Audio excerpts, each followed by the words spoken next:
सभी को नमस्कार। मेरे 8वें एपिसोड में मैं गौरव जायसवाल जी के साथ बात करूंगा। गौरव अग्नि नाम की संस्था के फाउंडर हैं और उसमें काम करते हैं। उन्होंने शुरू किया था और अभी शिक्षा सत्याग्रह के माध्यम से मैं उनको जान पाया था। आज के करीबन शायद 2 साल पहले मैं वहाँ कुछ बात करा था उनके फेसबुक प्लेटफॉर्म पे। तो साथ ही हमारे हैं दोनों के जो म्यूचुअल साथी हैं, प्रियांक आईटी बॉम्बे से। उनके थ्रू हम जान पाए एक दूसरे को और आज हम बात करेंगे जायसवाल जी से बहुत सारी चीजों के बारे में। अभी जो मैं जान पाया बहुत ही हाल ही में वो ये था कि किसानों के मुद्दे पर काफी सारे काम शुरू हुए हैं गौरव जी के इन पे और इनकी टीम के इन पे। तो ये किसान का जो मामला है और शिक्षा का जो जो काम है और जो अग्नि में खास कर काम होता है, और चौथा जो मेरे को समझ में आया कि संवैधानिक मामलों पर लोगों की समझ बढ़ाने का जो काम है। आई थिंक इन सारे मुद्दों पे जो है बात करने का जो है मौका आज रहेगा। और जैसा मैं पहले आपको बताता आया हूँ सब लोगों को कि एक तरह का ये मौका रहता है मेरे लिए, जब मैं अपने तमाम साथियों को अपने उन लोगों से बात करा पाऊँ जिन लोगों को हम लुकअप टू कर सकते हैं अपनी लाइफ में, उनके काम के लिए, उनकी पर्सनालिटीज के लिए, अपनी जिंदगी को बेहतर बनाने के लिए। तो ये मौका मेरे लिए है कि मैं आपसे बात करूंगा गौरव, और सबसे साथ में हम लोग बहुत सारी बातें साझा करेंगे। तो फॉर्मेलिटी नहीं करता मैं सोच में अपने, लेकिन फिर भी स्वागत है आपका बहुत सारा गौरव। थैंक यू आने के लिए। Thank you. ठीक है।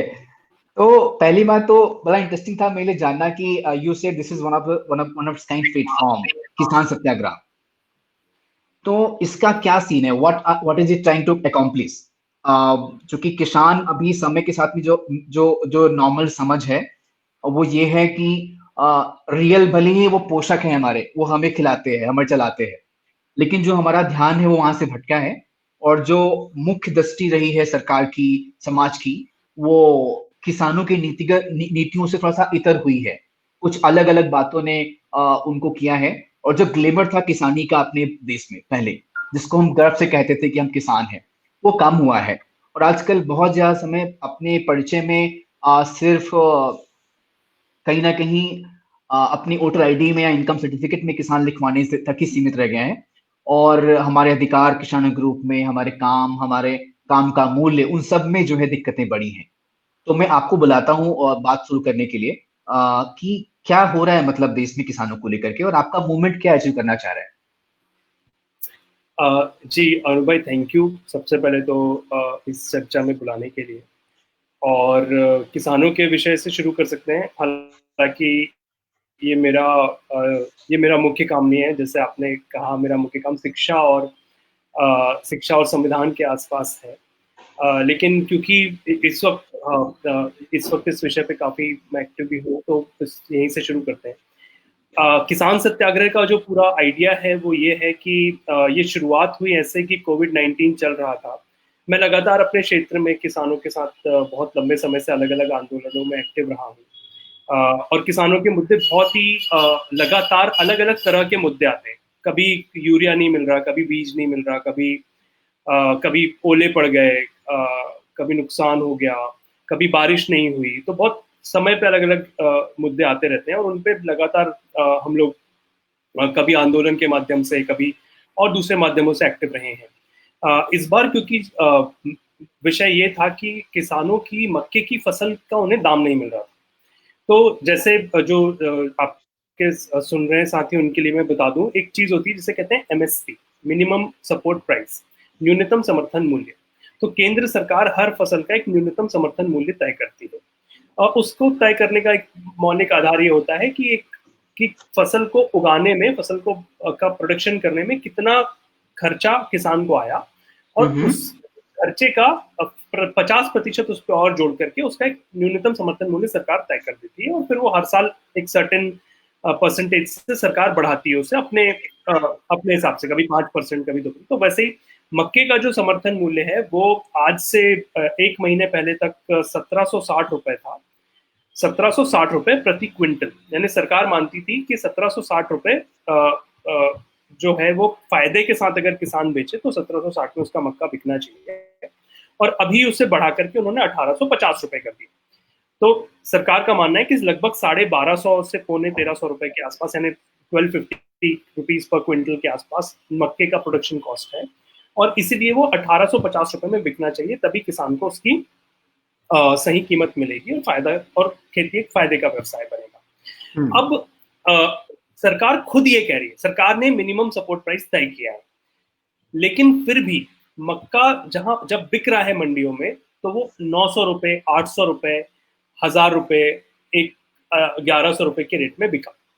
तो हमारा ये जो आंदोलन, स्थिति ये थी कि कीमत मिल नहीं रही थी और दूसरी तरफ कोरोना का संकट था, कोविड-19 था, तो जमीन पे आंदोलन हो नहीं सकता। तो हमने तय किया कि इस बार हम ऑनलाइन आंदोलन तैयार करेंगे। बड़ा एम्बिशियस था, क्योंकि किसानों के मुद्दे पे ऑनलाइन आंदोलन करना बड़ा अजीब सा भी लग रहा था सुनने में, लेकिन क्योंकि हमारे साथ युवा किसान बहुत जुड़े हुए हैं, बहुत ही एंथुसियास्टिक हमारे साथी हैं, शिवम हैं, वीरू हैं, विजय हैं, सतीश हैं, बहुत जबरदस्त युवा किसान है, अपने आप में बहुत फॉरवर्ड किसान भी हैं, बहुत अच्छी खेती भी करते हैं, साथ में पढ़े लिखे हैं, अपना उनका अपना एक बहुत जबरदस्त विजन है, एग्रीकल्चर इकोनॉमी को पढ़ते रहते हैं, समझते रहते हैं, उस पर अपनी बातें रखते रहते हैं। तो देर गॉट इनवॉल्वड कि चलो किसको करते हैं साथ में, एंड देन वी स्टार्टेड। और जब ये शुरू हुआ तो जिस तरीके का ट्रैक्शन हमें मिलना शुरू हुआ ऑनलाइन, हमें भी कोई उम्मीद नहीं थी कि इतना जबरदस्त लोग साथ में आएंगे।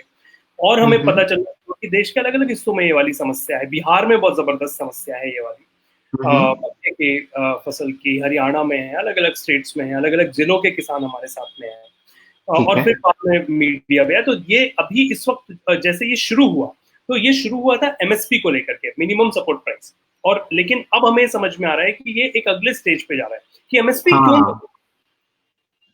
अब मौलिक क्वेश्चन है भी कि एमएसपी मिल क्यों नहीं रही, भाई क्यों नहीं बिक रहा? तो इसलिए नहीं बिक रहा मक्का सही कीमत में, क्योंकि सरकार विदेश से मक्का आयात कर लेती है। भाई अच्छा। हमने रिसेंटली सुना, प्रधानमंत्री जी ने हमारे कहा कि हमें आत्मनिर्भर भारत बनाना है।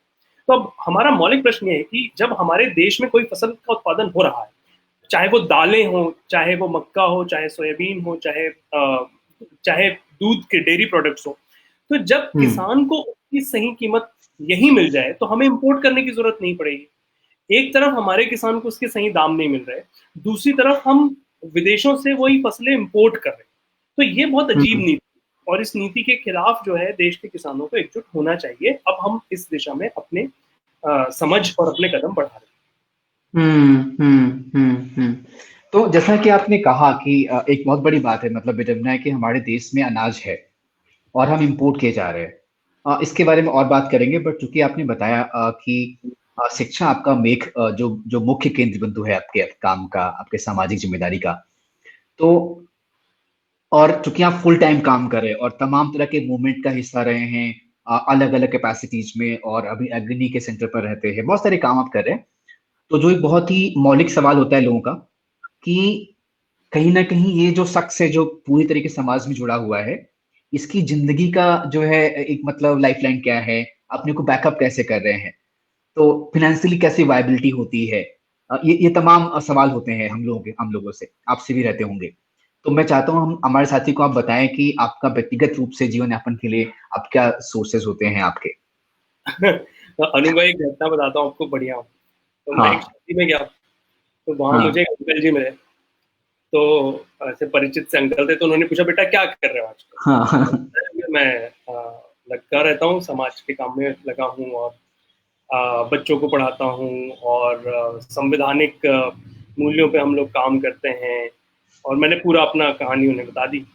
उन्होंने पूरा बड़े धैर्य से सुना, और जब उन्होंने पूरा सुना तो उन्होंने अच्छा अच्छा ये सब तो ठीक है, करते क्या हो? तो यूजली लोग मतलब ये भी एक हमारे समाज में समझ का भी की कमी भी है लोगों को। लोगों को लगता है कि समाज के लिए काम करना जो है वो it can not be a career, वो एक कैरियर नहीं हो सकता। हालांकि मैं भी ये मानता हूँ कि it should not be a career.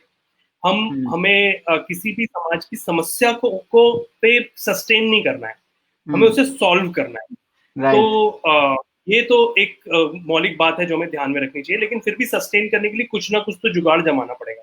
हाँ। तो अभी मुझे और मेरे एक साथी जो टीम के हैं उन्हें हम एक फेलोशिप थी, पिछले 3 साल से हमारा सस्टेनेंस निकल पा रहा था, क्योंकि हमें विप्रो की तरफ से एक फेलोशिप मिली हुई थी। तो जो अजीम प्रेमजी फाउंडेशन है उनकी तरफ से। उसके पहले मैं कुछ पार्ट टाइम काम करता था अलग अलग संस्थाओं के लिए, कभी किसी के लिए प्रपोजल लिख देना, किसी के लिए रिपोर्ट लिख देना, डॉक्यूमेंटेशन कर देना, एक लैंड कॉन्फ्लिक्ट वॉच नाम की एक वेबसाइट है जो देश भर में अलग अलग तरीके के लैंड कॉन्फ्लिक्ट्स को रिपोर्ट करती है, तो उनके लिए रिपोर्टिंग कर देता था। तो इस तरीके से पार्ट टाइम काम करते थे अपना जीवन चलाने के लिए। और वैसे मुझे व्यक्तिगत जीवन चलाने के लिए बहुत आवश्यकता तो नहीं भी है, मैं थोड़ा प्रिविलेज्ड हूँ। मेरे पेरेंट्स गवर्नमेंट सर्वेंट, मेरे फादर गवर्नमेंट सर्वेंट थे, रिटायर हो गए। मेरी मदर अभी रिटायर हो गई, टीचर थी वो गवर्नमेंट में, भी पिछले हफ्ते रिटायर, मतलब 2 दिन पहले रिटायर हुई, बल्कि वो भी टीचर थी। तो उन मेरे पास मतलब पारिवारिक जिम्मेदारी ऐसी नहीं है, शादी भी नहीं हुई है, तो घर है रहने के लिए, यही घर है, तो मेरी व्यवस्था हो जाती है। मुझे लगता है कि मेरे जैसे जो लोग हैं जिनके पास ये प्रिविलेज है कि तो इस बात से इंश्योर है कि भूखे नहीं मरेंगे। कि मतलब आज भी मुझे अगर बहुत जिम्मेदारी आ भी गई तो मैं 30-40 हजार रुपए कहीं से महीने के, चाहे ट्यूशन पढ़ा के या कुछ ना कुछ करके निकाल लूंगा। तो मेरी तरह के जो प्रिविलेज लोग हैं उनके ऊपर ज्यादा जिम्मेदारी है कि वो समाज के लिए काम करें, क्योंकि ऐसे लोग जो यदि मेरा कोई दोस्त है जिसे अपने घर की जिम्मेदारी है, उसे उसके छोटे भाई बहन है जिन्हें पढ़ाना है उसे, या घर बनाना है, या इस तरीके का पेरेंट्स की जिम्मेदारी है, तो उससे मैं ये उम्मीद करूं कि वो समाज के काम में पूरा जीवन या फुल टाइम देंगे, ये तो फेयर नहीं है। तो फेयर शायद हम जैसे लोगों के पास, जिनके पास थोड़ी प्रिविलेज है, उनके लिए। यार गौरव भाई, जो है आपने अपनी बात में ये बात कही कि मतलब शादी नहीं हुई है तो खर्चे कम है। तो मैं बताऊं आपको, क्या नाम है कि मेरा भी एक वाकया है, बहुत संक्षिप्त बताऊं 2 लाइन में। कि मेरी एक जूनियर साथी ने मुझे कॉल किया पटना से और मुझे पूछा कि जो है आप बहुत जो है काम करते हो, तमाम तरह काम में हो और बहुत सारे काम करते हो, आपका लाइफ में पर्सनली क्या चल रहा है समझ नहीं आता है। तो और मैंने भी देखा है, होता क्या है कि वो हमको अलग ही मान लेते हैं लोग जो हमें देखते हैं। कई बार ये लोग बहुत रिस्पेक्ट करते हैं, कई बार बोलते हैं कि हम दुनिया से अलग से आते हैं, हमारा कुछ मन नहीं है, हमारा कुछ अपने इमोशंस नहीं है, हमारी कोई इच्छाएं नहीं होती, जरूरतें नहीं होती लाइफ में। तो हमारी उम्र के जो लोग खासकर चीजें कर रहे हैं आज आज के टाइम में, हम इस फेज में, हमें वो सब नहीं देखा जाता है। तो आपके लाइफ में क्या चल रहा है गौरव भाई? मतलब ये व्यक्तिगत सवाल है और आप बिल्कुल स्वतंत्र हैं बताने ना बताने के लिए, पर आपसे मैं पूछना चाहता हूँ, आप सब लोगों के समझ के लिए, जो लोग समाज सेवा में काम कर रहे हैं, करना चाहते हैं, उनके लिए खासकर, कि सामाजिक जो है अपनी व्यक्तिगत इंड पर, व्यक्तिगत जीवन में क्या चल रहा है, आपकी आपके शौक, आपके पर्सनल इंटरेस्ट, आपकी गर्लफ्रेंड्स, आपके आपके दोस्त, आपके जो है पर्सनल टाइम आप कैसे बिताते हैं, मन लगाते कैसे हैं, क्योंकि बहुत कठिन है समाज के झंझावात से जूझना, बहुत बहुत कठिन है इन चीजों से लगातार जो है लड़ना, ये पता होते हुए कि शायद 20 साल बाद भी वो रिजल्ट ना आ पाए, क्योंकि फैक्टर्स तमाम वेरी करते हैं, तमाम लोग रहते हैं उस चीज में। तो I am just kind of worried कि जो है ऐसा ना हो कि आदमी पूरी तरह से जुट करके अपनी पर्सनल लाइफ को छोड़ करके एग्जॉस्ट हो जाए और अपना आउटकम और अपना कैपेसिटी खो दे समय के साथ। हाँ, तो इसमें बहुत सारे सवाल हो गए हैं, लेकिन फिर भी मैं कोशिश करता हूँ कि 2-3 चीजों को तो जरूर छू के निकलूं। एक मुझे जो जो व्यक्तिगत वाला प्रश्न है वो मुझे लगता है कि ये सही बात है।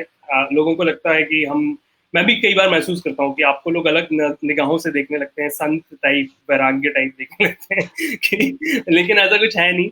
मुझे भी एक बुलेट खरीदनी है बहुत सालों से, जो मैंने नहीं खरीदी है। मुझे आईफोन खरीदना था, 2009 से खरीदना है, आज तक मैं खरीद नहीं पाया, ये अलग बात है लेकिन ऐसा नहीं कि मैं खरीदना चाहता नहीं।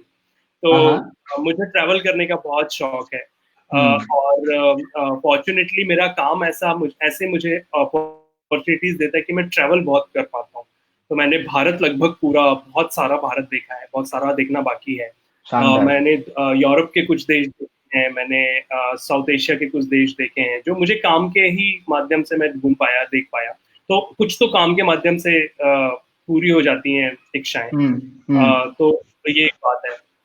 उसके बाद में अपने व्यक्तिगत, जैसे मैं आपको उदाहरण बताता हूँ, मैं एक बिल्कुल आपको प्रैक्टिकल उदाहरण दूंगा। अभी जब मजदूर आ रहे थे बड़ी संख्या में, तो हम लोग यहाँ महाराष्ट्र बॉर्डर पे हैं, तो साउथ इंडिया से आने वाले बहुत सारे बड़ी संख्या में मजदूर यहाँ से क्रॉस हो रहे थे, एमपी में बॉर्डर से एंटर कर रहे थे।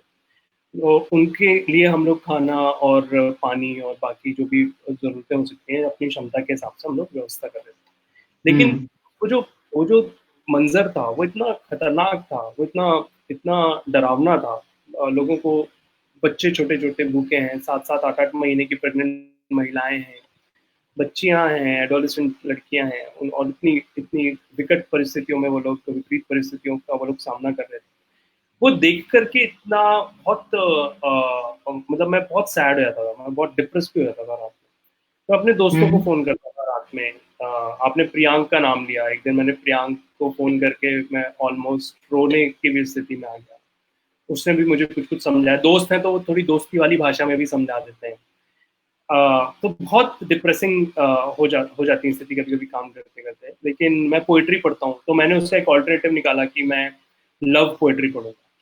तो मैं तो तब मैंने हालांकि मैं बहुत तरीके की पोइट्री पढ़ता हूँ, लेकिन उस तब स्पेसिफिक मैंने तय किया कि अभी इस वक्त मैं सिर्फ लव पोइट्री पढ़ूंगा। तो मैं बहुत सारी प्रेम कविताएं मैंने पढ़नी शुरू की।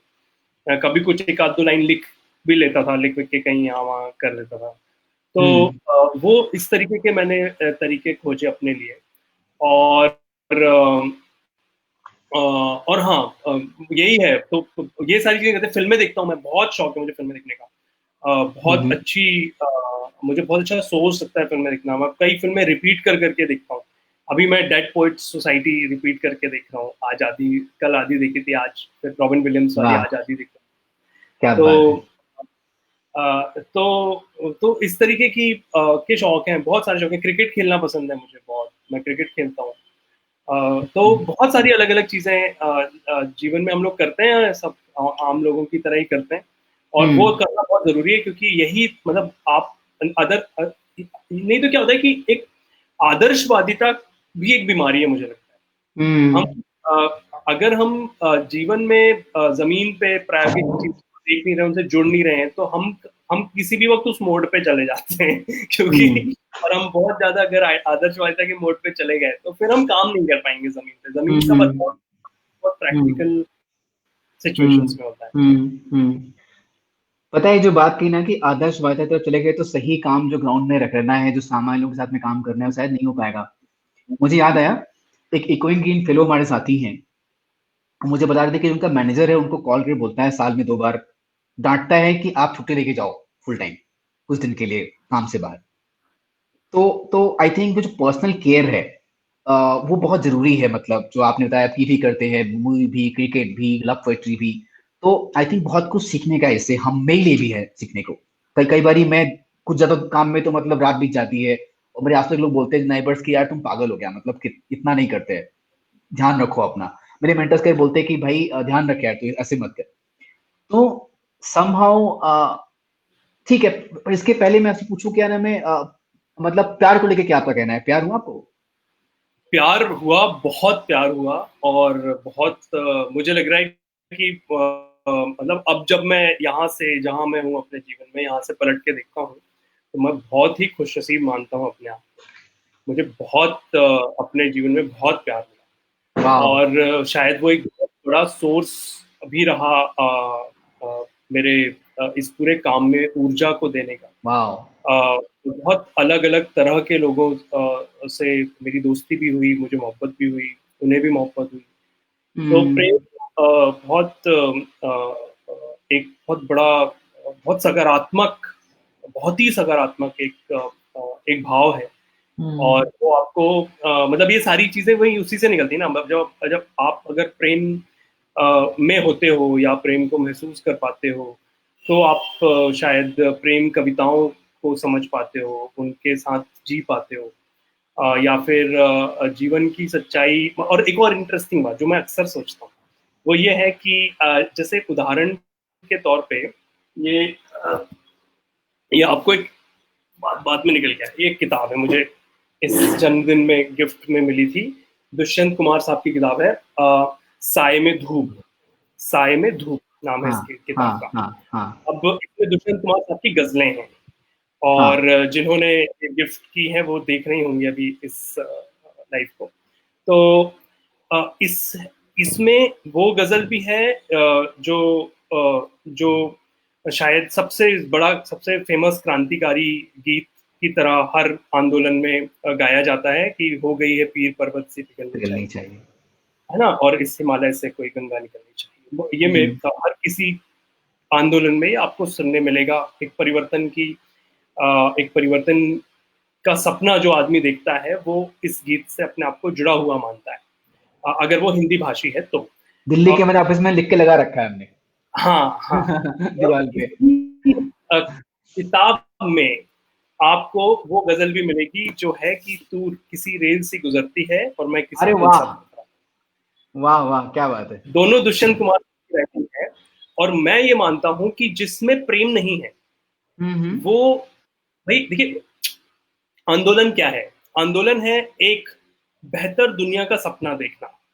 वो व्यक्ति आंदोलन में जाकर खड़ा होता है, या जो आंदोलन करता है, या कुछ नया करता है, या कुछ क्रिएटिव करता है, या एंटरप्रेन्योरशिप करता है, या कुछ भी, anything which is about changing the world. So revolution is a dream. Revolution is a dream to change this world. This is exactly what love is. प्रेम भी तो वही है ना, प्रेम भी वहीं से फूटता है। एक बेहतर दुनिया जब आप अपने लिए सोचते हो, है ना, कि मेरी बेहतर दुनिया शायद इस व्यक्ति के साथ हो सकती, और फिर सेम एक ही तरीके के रेजिस्टेंसेस आते हैं कि वो लोग जो स्टेटस को बना के रखना चाहते हैं, वो लोग जो यथास्थिति बरकरार रखना चाहते हैं, वो उस पूरी प्रक्रिया में रिजिडिटी लेकर के आते हैं, फिर आप उसको तोड़ते हैं, फिर आप उसमें से आगे बढ़ते हैं। तो प्रेम और क्रांति दोनों का स्रोत एक ही है, दोनों एक की जगह से निकलते हैं। तो इसलिए वही दुष्यंत कुमार जो है वो तू किसी रेल से गुजरती है भी लिखते हैं, और वही दुष्यंत कुमार जो है वो हो गई है पीर पर्वत के लिखते हैं। तो जिसके मन में प्रेम नहीं है वो क्रांति कर ही नहीं सकता, वो क्रांतिकारी नहीं। तो ये मुझे लगता है कि बहुत ही जरूरी है। तो सारे लोग जो बदलाव का, दुनिया बदलने का सपना है, उनमें बहुत सारा प्रेम होता है और हर तरीके का प्रेम होता है। अच्छा, तो लोग फिर आप क्या रिकमेंड करो, टिंडर पे जाएं इसके बाद क्या सब लोग? नहीं, लाइटर नोट। मतलब टिंडर पे प्रेम मिलता हो तो जरूर जाए। मतलब मैंने तो टिंडर ट्राई किया नहीं, बहुत पहले एक बार डाउनलोड बस करके देखा था कि कैसा दिखता है, होता क्या है, क्योंकि बड़ा उसका नाम सुना था, तो मुझे तो समझ में आया कि उसमें प्रेम कैसे होता है। लेकिन आज वो होगा शायद प्रेम भी अपने कुछ बदलता रहता है। मतलब पहले जब अगर किसी जमाने में, मतलब आज ये वियर्ड है ना कि हम सोचते होंगे कि किसी जमाने में लोगों को चिट्ठी से प्रेम हो जाता था, सिर्फ चिट्ठी लिख करके, तो हमारे लिए बड़ा डिफिकल्ट है ये कनेक्ट करना। हो सकता है अगली मतलब हमारे जो छोटे भाई बहन है उनको टिंडर पे भी प्रेम होता होगा, वो भी हमारे लिए वियर्ड है। तो हर जनरेशन जो है वो अपनी लेटेस्ट टेक्नोलॉजी में जीती है। हर जनरेशन अपनी लेटेस्ट टेक्नोलॉजी में जीती है। तो शायद उस जनरेशन की latest technology pen and paper था, हमारी लेटेस्ट टेक्नोलॉजी मोबाइल फोन था, या व्हाट्सएप था, या फेसबुक था, और अब की जनरेशन की शायद लेटेस्ट टेक्नोलॉजी टिंडर होगी। हाँ, ठीक बात है। अज्जू मौर्य जी कह रहे हैं वो टिंडर नहीं, टिंडर वाला प्रेम नहीं है।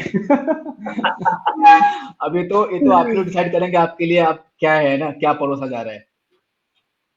खैर, आई थिंक प्रेम के बारे में बात करना बहुत इंटरेस्टिंग है, क्योंकि ये दिल के पास में होता है। एक बहुत ही महज व्यक्तिगत निजी फीलिंग है, जिसको हम टाल नहीं सकते, इसको हम मना नहीं कर सकते, जो जो बहुत सच है। आगे बढ़ते हैं, प्रेम के बारे में चर्चा बहुत ज्यादा नहीं करेंगे, क्योंकि हम चाहते हैं जो आपकी सीख और आपके अनुभव और आपका काम रहा है उससे हम काफी कुछ लेके जाएं, बटोर के जाएं आपसे, आपको हम खाली हाथ ना जाएं आपको सुनते समय। तो शिक्षा के बारे में बात करेंगे, लेकिन उससे पहले मेरा एक सवाल रहेगा कि मुझे लगता है कि जिस तरह के काम में आप हैं, वो चाहे सफाई कर्मचारी के साथ में हो, चाहे वो ब्लू रिबन मूवमेंट रहा हो, चाहे वो किसानों को सही दाम दिलाने का बात हो, वकालत करनी हो, चाहे वो सबके लिए समान शिक्षा और एक न्यायिक शिक्षा दिलाने की बात हो, इन तमाम मुद्दों पे दिन रात लगातार काम करना इतने साल हो गए। आई थिंक 2010 के आसपास आपने गिनी शुरू किया होगा, तो 10 सालों में बहुत बड़ा मतलब टाइम होता है, एटलीस्ट इस उम्र के लोगों के साथ जब बात की जाए तब। चूंकि लोग इतना जल्दी स्विच करते हैं, टिक नहीं पाते हैं, फॉर डिफरेंट रीजंस। तो मैं चाहूंगा आपसे जानना कि मेरा एक विश्वास है कि इस तरह के काम की सफलता में सरकार की जो जो जो मंशा होती है, जो जो दृष्टिकोण होता है, बहुत बहुत बड़ा एक फैक्टर है हमारे काम को अचीव कर और ना कर पाने में। तो जो है, अगर फॉर एग्जांपल एक्टिविज्म मेरे हिसाब से ये है कि हमें और आपको किसी चीज को लेकर गुस्सा आता है, और हम उसको सुधारने के लिए निकल पड़ते हैं घर से निकल के कि इसे हमें ठीक करना है, ये मेरी जिम्मेदारी है। मैं नहीं करूंगा तो फिर कौन करेगा? तो इसमें तो शायद सामाजिक बदलाव, यानी कि समाज का भला हो रहा है, इसके लिए सरकार भी चुनी गई थी। सरकार ने यार एक्टिविज्म को मना किया, बोला कि इनको तो बंद करो, इनको नहीं करना है, तो हम लोग का काम नहीं हो पाएगा।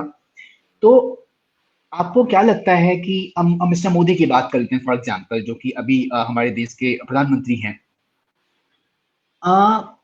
उनके कौन से नीतियां लगती हैं आपको जो कि बहुत सही नहीं है, बहुत कौन सी हैं जो बहुत अच्छी हैं, जिनको सपोर्ट करना चाहिए? हमें लगता है कि एज अ सिटीजन हमारा ये काम है कि हम सही नीतियों को प्रोत्साहित करें, सरकार को सपोर्ट करें, कोई भी सरकार में हो। और जो नीतियां हमारे खिलाफ में, जनता की जो है भले के लिए नहीं है, जनता को नुकसान पहुंचा रही हैं, उसका खिलाफत करें, सरकार में कोई भी हो। तो अभी वर्तमान सरकार के बारे में आपकी क्या राय बनी है, क्या अनुभव रहे हैं आपके? देखिए, वर्तमान सरकार के बारे में क्योंकि आपने दोनों पक्ष कहे कहे पूछे कि कुछ ऐसा जो इनके बारे में मुझे पसंद आया, कुछ ऐसा जो मुझे इनके बारे में पसंद नहीं आया। मुझे जो बात इनके बारे में पसंद नहीं आई वो ये है कि ये एक ऐसी सरकार है जो हर काम राजनीतिक फायदे के लिए करती है, हम्म। और मुझे ये बिल्कुल पसंद नहीं है ये बात। हर काम राजनीतिक फायदे के लिए नहीं नहीं किया जाना चाहिए। ये क्योंकि कम्युनिकेशन और ये सारे इसके मास्टर्स से होते हुए सरकार बनी है। वो पूरा हमने जो सोशल मीडिया कैंपेन 2014 का देखा, उसके बाद फिर ट्रोल आर्मी और ये सारा होते हुए, तो मुझे लगता है कि अब जैसे मान लीजिए चाहे नोटबंदी हुई हो या जीएसटी हुआ हो या अभी कोरोना के समय जो जिस तरीके से मैनेजमेंट हुआ या मिसमैनेजमेंट हुआ, इन सबको बहुत सकारात्मक तक, क्योंकि बात सरकार की है, बात किसी राजनीतिक दल की नहीं है, बात सरकार।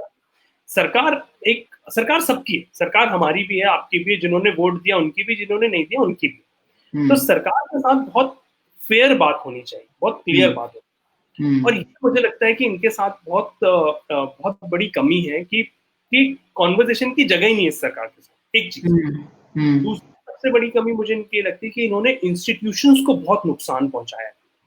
अच्छा। देखिए, अगर हम कहते हैं कॉन्स्टिट्यूशन, तो कॉन्स्टिट्यूशन क्या है? आईपीसी, सीआरपीसी, ये सब क्या है? ये तो आइडियाज हैं, लिखी हुई बातें, जो किताब में लिखी हुई बातें। लेकिन क्योंकि आप और मैं, हमारा इस देश के नागरिकों का इन बातों पे बिलीफ है, विश्वास है, इसीलिए देश खड़ा हुआ है, व्यवस्था खड़ी हुई। I repeat, IPC, CrPC, constitution, ये जो सारी बातें हैं, ये तो दीज आर ऑल लिखी हुई चीजें। ये लिखी हुई चीजें जो हैं वो तब इंपॉर्टेंट होती हैं या तभी जिंदा होती हैं जब आप और मैं उसमें बिलीव करते हैं। आपको एक एग्जांपल बताता हूं। मान लीजिए मुझे आपसे जमीन खरीदनी है, एक प्लॉट खरीदना है, तो हम क्या करेंगे? हमने एक कागज में स्टैंप पे रजिस्ट्री कर ली, क्या है? तो कागज है, वो कैसे प्रूव करेगा कि वो जमीन आपकी? It's just a piece of paper, and for someone who doesn't know that language, उसके लिए तो उसका कोई मीनिंग भी नहीं है। सही है। बट भी आप और मैं ये बिलीव कर रहे हैं कि इस पे साइन हो गया, मतलब अब वो जमीन मेरी होगी, है ना? तो आइडिया है बिलीफ का। उस बिलीफ के कस्टोडियन कौन है? उस बिलीफ के कस्टोडियन है हमारे इंस्टीट्यूशंस। गवर्नमेंट भी उस इंस्टीट्यूशंस में से एक है। हमारा कोर्ट, हमारा जुडिशियल सिस्टम, हमारे जो संवैधानिक इंस्टीट्यूशंस हैं, वो चाहे वो इलेक्शन कमीशन हो, चाहे ये सारे, तो एक ये जो इंस्टीट्यूशंस हैं, these institutions are custodians of that belief, the belief which makes us kind of believe in this country, in the idea of India. इस सरकार के साथ सबसे खतरनाक बात है कि वो इन इंस्टीट्यूशंस पे, इस बिलीफ पे हमला कर रही है। लेकिन सुना तो हम लोगों ने है। हाँ, चुना हमने, मैं बिल्कुल मना नहीं कर रहा इस बात के लिए, तो चुना हमने। अब मैं इस पे आता हूँ। हाँ, इस आपके इस चुना हमने को मैं इधर पार्किंग पे रख रहा हूँ, इसको अभी पिकअप करूंगा। तो क्योंकि इस सरकार का काम है इस बिलीफ सिस्टम को स्ट्रॉन्ग करना, कमजोर करना नहीं। अब मान लीजिए कहां ये सरकार कमजोर करती है। हमने देखा कि पहली बार हम एक ऐसी सरकार, या मेरी नजर में हम ऐसी सरकार देख रहे हैं जो पार्लियामेंट के फ्लोर पे झूठ बोल देती है।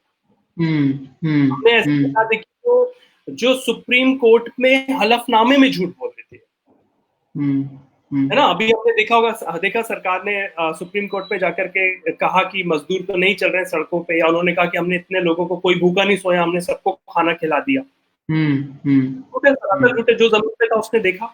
तो कहीं ना कहीं ये जो ये मुझे लगता है इस सरकार की सबसे खराब बात है कि ये इस पूरे बिलीफ सिस्टम को मार रहे हैं। ये ठीक है, ये देश के लिए बहुत खतरनाक हो सकता है आने वाले समय में। हम नई सरकार गिर जाए, बिलीफ नहीं गिरना है, बल्कि सरकार का गिरना कभी कभी उस बिलीफ को स्ट्रॉन्ग कर देता है। जब इमरजेंसी के बाद कांग्रेस चुनाव हारी, तो सरकार का गिरना जो था उसने उस बिलीफ को स्ट्रॉन्ग किया कि this country, this democracy still that powerful कि इसके ऊपर कोई नहीं है। इस डेमोक्रेसी के ऊपर कोई नहीं, कोई अगर अपने आप को अधिनायक घोषित कर भी देगा तो भी वो डेमोक्रेसी के ऊपर नहीं है। तो वो बिलीफ बहुत इंपॉर्टेंट है। अब आती है बात कि चुना हमने है, तो क्योंकि अब इसको टेकअप करते हैं कि हमने चुना है, यानी हमारी क्या भूमिका है, हम जो देश के नागरिक हैं हमारी क्या भूमिका है। तो मैं पॉलिटिक्स में दो चीजें देखता हूँ, one is organisation, second is perception. एक है संगठन और एक है विमर्श, ऑर्गेनाइजेशन एंड परसेप्शन। जो राजनीतिक दल हैं उनका काम है ऑर्गेनाइजेशन बनाना, संगठन बनाना, और संगठन के माध्यम से चुनावों में काम करना, चुनाव जीतना हारना, सरकार बनाना। ठीक है। परसेप्शन बनाना जो है ये जनता का काम। अच्छा। परसेप्शन बनाना डेमोक्रेसी में सिटीजन्स का काम है। मान लीजिए मैं तो शिक्षा के विषय में जो परसेप्शन होगा वो मेरा काम है बनाना। मैं बनाऊंगा कि यार देश में सरकारी स्कूल अच्छे हैं कि खराब हैं, क्या देश में स्कूल में बच्चों को खाना मिल रहा है या नहीं मिल रहा, ठीक है, जो करिकुलम है उसमें क्या समस्याएं हैं, ये बातें मुझे उठानी है। यदि मैं किसान हूं, यदि मैं महिला हूं, यदि मैं ट्रांसजेंडर हूं, यदि मैं समाज के किसी भी, या मैं एससी हूं या मैं एसटी हूं या मैं देश के किसी पर्टिकुलर हिस्से से आता हूं, मैं दक्षिण भारतीय हूं, मैं नॉर्थ ईस्ट से आता हूं, मेरी आइडेंटिटी से जुड़े एक नागरिक के तौर पे जो मुझसे जुड़े मुद्दे हैं उन्हें मुद्दा बनाना। मैंने कहा ना दो बातें, एक है परसेप्शन और एक है ऑर्गेनाइजेशन। तो परसेप्शन बनाना उन विषयों पे जनता का काम है। यहां समस्या यह है कि परसेप्शन बनाने का हम राजनीतिक दल कर रहे हैं। तो राजनीतिक दल ही परसेप्शन बना रहे हैं, और राजनीतिक दल ही, और जब मैं राजनीतिक दल कह रहा हूं तो मैं उस पूरे स्ट्रक्चर की बात कर रहा हूं जिसमें राजनीतिक दल, उनसे जुड़े हुए मीडिया हाउसेस, उनके सोशल मीडिया चैनल्स, ये जो पूरा एक स्ट्रक्चर है, ये सारा स्ट्रक्चर मिलकर के ये कितना परसेंट होगा एक पूरे देश की पॉपुलेशन का? मुश्किल से 0.235%, बहुत ज्यादा होगा। तो ये कितने लोग होंगे? पूरा का पूरा आईटी सेल, अगर आप सारे बड़े पॉलिटिकल पार्टीज का, दो मेजर पॉलिटिकल पार्टीज का भी ले लें, उनके पूरे मेंबर्स देख लें, उनके सारे पदाधिकारी देख लें, तो सब मिलाकर के कितने हैं? 0.2%, 4%। लेकिन मुद्दे व्यक्ति के हैं ना, वो मुद्दे कौन तय कर रहा है? कौन बोल रहा है? तो भाई एक राजनीतिक दल तय कर लेता है कि आज का मुद्दा ये है कि राहुल गांधी पप्पू है, या राहुल गांधी के कुर्ते में दाग है, या एक राजनीतिक दल तय कर लेता है कि मोदी जी का सूट 12 लाख रुपए का है, या फिर दूसरा राजनीतिक दल तय कर लेता है कि नहीं, प्रियंका गांधी की तो हेयर स्टाइल ठीक नहीं है या नाक लंबी है, या फिर दूसरा राजनीतिक दल वापस तय करता है कि भाई मोदी जी ने तो आडवाणी जी को रिटायर कर दिया।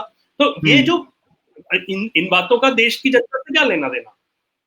भाई प्रियंका गांधी की हेयर स्टाइल अच्छी है या खराब है या कैसी, इसका मुझे से क्या लेना देना? मुझे इस बात से चिंता है कि मेरे बाजू का स्कूल चल रहा है कि नहीं चल रहा, टीचर आ रहा है कि नहीं आ रहा, पानी मिल रहा है कि नहीं पीने के लिए, सरकार किसानों को सही दाम दे रही है कि नहीं। तो ये जो परसेप्शन बिल्डिंग का काम है ये जनता का है, और क्योंकि जनता परसेप्शन बिल्डिंग का काम नहीं कर रही है, इसलिए ये काम राजनीतिक दलों ने जनता के इस हक पे एनक्रोचमेंट करके रखा है।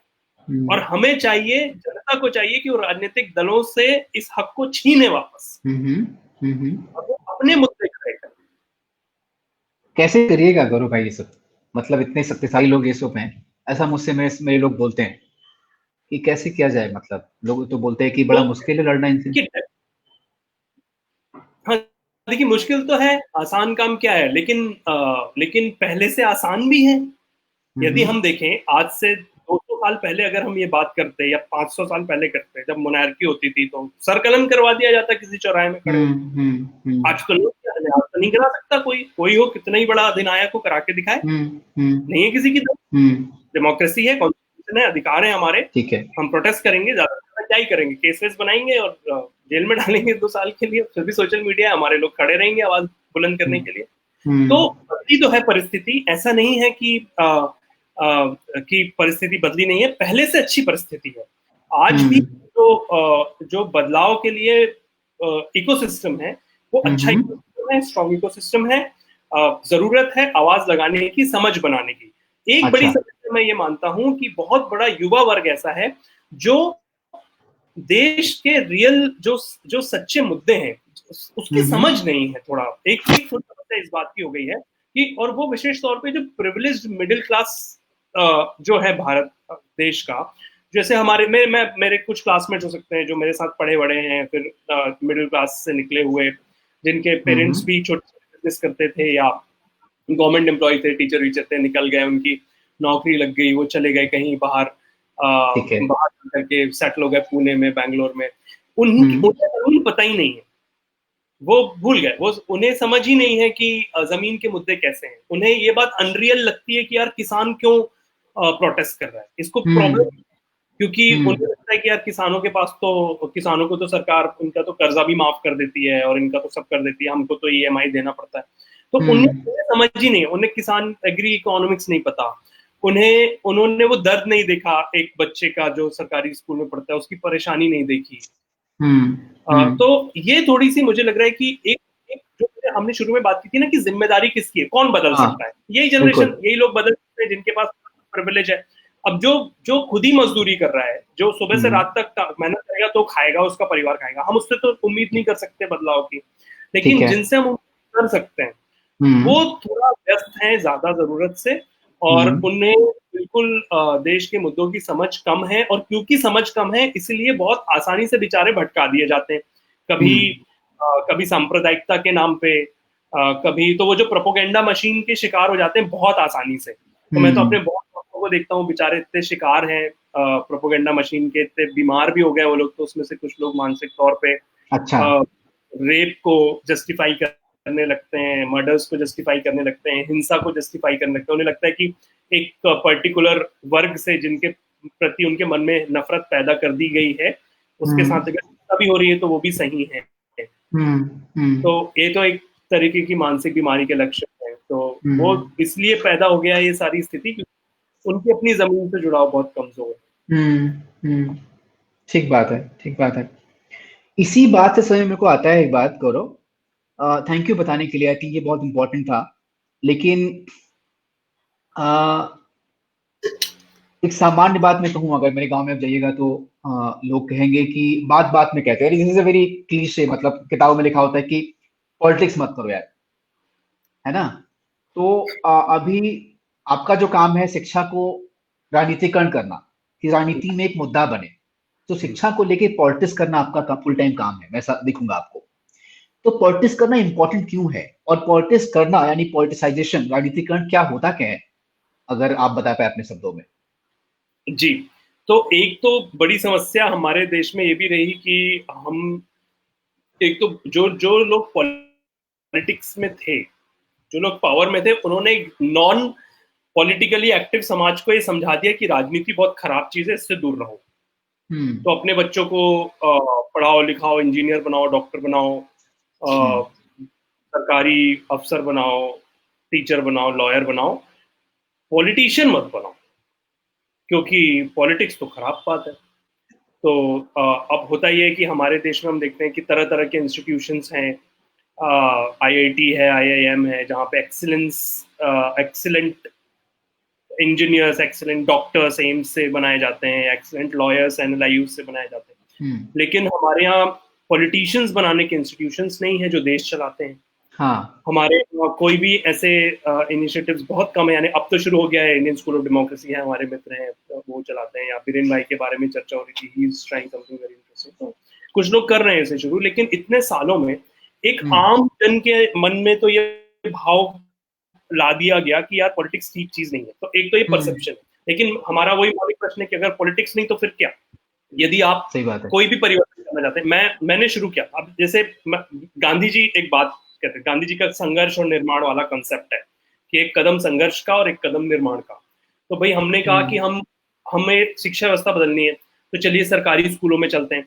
सरकारी स्कूलों में अच्छा गणित ऐसे नहीं पढ़ानी है, ऐसे पढ़ानी है, चलिए ऐसे पढ़ा के देखते हैं। अच्छा विज्ञान जो है वो प्रायोगिक तरीके से पढ़ाते हैं, चलो प्रायोगिक तरीके से खेल खेल में विज्ञान पढ़ाने लगते हैं। तो ये एक शुरुआत हो गई, छोटे छोटे एक्सपेरिमेंट वर्कशॉप्स। फिर हमें लगा कि चलो 10 बच्चे हो गए, 25 बच्चे हो गए, 50 बच्चे हो गए जिनको हमने बेहतर विज्ञान समझा पाए, या हम तो ये तो एक निर्माण का काम है जो चल रहा है, या और अच्छा करिकुलम बना लिया, या और अच्छे टीचर्स। लेकिन एक मौलिक प्रश्न ये भी है कि ये अभी तक हुआ क्यों नहीं स्कूलों में, और बाकी स्कूलों में कैसे होगा? तो वो तो व्यवस्था से ही होगा। व्यवस्था परिवर्तन कैसे होगा? व्यवस्था परिवर्तन तो राजनीति से ही होगा। तो जब तक वो राजनीति का मुद्दा नहीं बनेगा, जैसे कि मैंने कहा ना कि डिस्कोर्स जब तक पब्लिक नहीं बनाएगी तब तक वो चेंज नहीं हो सकता। तो चाहे वो कृषि का विषय हो, चाहे वो शिक्षा का विषय हो, चाहे वो पानी का विषय हो, चाहे वो जंगल का विषय हो, कोई भी विषय इस समाज में, देश में, तब तक। और देखिए ये डेमोक्रेसी बहुत साफ बात है भाई, पब्लिक जो मांगेगी उसको वो मिलेगा। पब्लिक को राम मंदिर चाहिए, पब्लिक को राम मंदिर मिलेगा। पब्लिक को अच्छी शिक्षा चाहिए, पब्लिक को अच्छी शिक्षा मिलेगी। पब्लिक को धारा 370 हटाना चाहिए, पब्लिक को धारा 370 मिलेगा। पब्लिक को हेल्थ सिस्टम चाहिए, अच्छा पब्लिक हेल्थ सिस्टम, तो पब्लिक जो मांगेगी उसको वो मिलेगा। डेमोक्रेसी बिल्कुल प्रॉपरली फंक्शन कर रही है, उसकी कंसेप्ट पे बिल्कुल डाउट करने की जरूरत नहीं है। जनता जो मांगती है उसको वो मिलता है। प्रॉब्लम ये जनता मांग नहीं रही। आज जैसे अगर हम शिक्षा के विषय में भी बात करें तो हमारे घर में अगर नल में पानी नहीं आता, सामने की घर के सामने की सड़क खराब है, तो हम नेताओं को गाली देते हैं, या हम नगर पालिका को या अपने नगर निगम को या जो भी है रिस्पॉन्सिबल उनको बोलते हैं यार ये कैसे नगर पालिका या कैसा म्यूनिसिपैलिटी है, सड़क नहीं बना रहा है। यानी हम सड़क को आज भी या पानी को at least as a public service acknowledge कर रहे हैं, एक्नॉलेज कर रहे हैं, बोल तो रहे हैं, किसी की कर रहे हैं। लेकिन बाजू का स्कूल खराब है, आंगनवाड़ी खराब है, टीचर नहीं आ रहा, मध्याह्न भोजन नहीं मिल रहा, हमारे पेट में बिल्कुल दर्द नहीं उस बात को लेकर। हमें बिल्कुल सरकार से शिकायत नहीं इस बात को लेकर। हम आज से 2014 से आप अनूप भाई उठा करके देखिएगा, मोदी जी ने तो मुझे लगता है घंटों घंटों प्रवचन दिए हैं।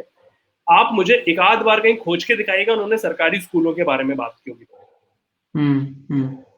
एक बार मैं कह रहा हूँ, एक आध बार कहीं खोजिएगा, कहीं अगर मिल जाए कि मोदी जी ने सरकारी स्कूलों के विषय में 2 मिनट बोला हो कि भाई सरकारी स्कूलों में ये प्रॉब्लम है, हमें ये सुधारना है, या सरकारी।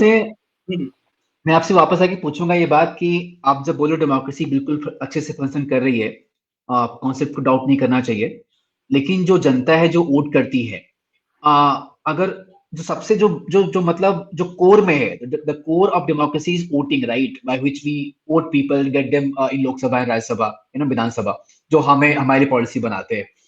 तो जो वोटिंग का प्रोसेस है उसमें किस तरह से हम गाड़ी, फ्रिज और जो है मतलब चीजों को लेके, पैसे को लेके वोट का एक्सचेंज जो होता है, तो जब मेन चीज ही खोखली है, जो जो वोटिंग का प्रोसेस है, और जो पोलिटिसाइज करने का काम पॉलिटिकल घराने के लोग करते हैं अपने वेस्टेड इंटरेस्ट के लिए, जनता नहीं करती है। इस दिन दोबारा आएंगे, पर बहुत सारे साथी मेरे जवाहर नवोदय विद्यालय के अलुमनाई अभी देख रहे हैं, करीबन 150 लोग हैं जो आपको देख रहे हैं लाइव।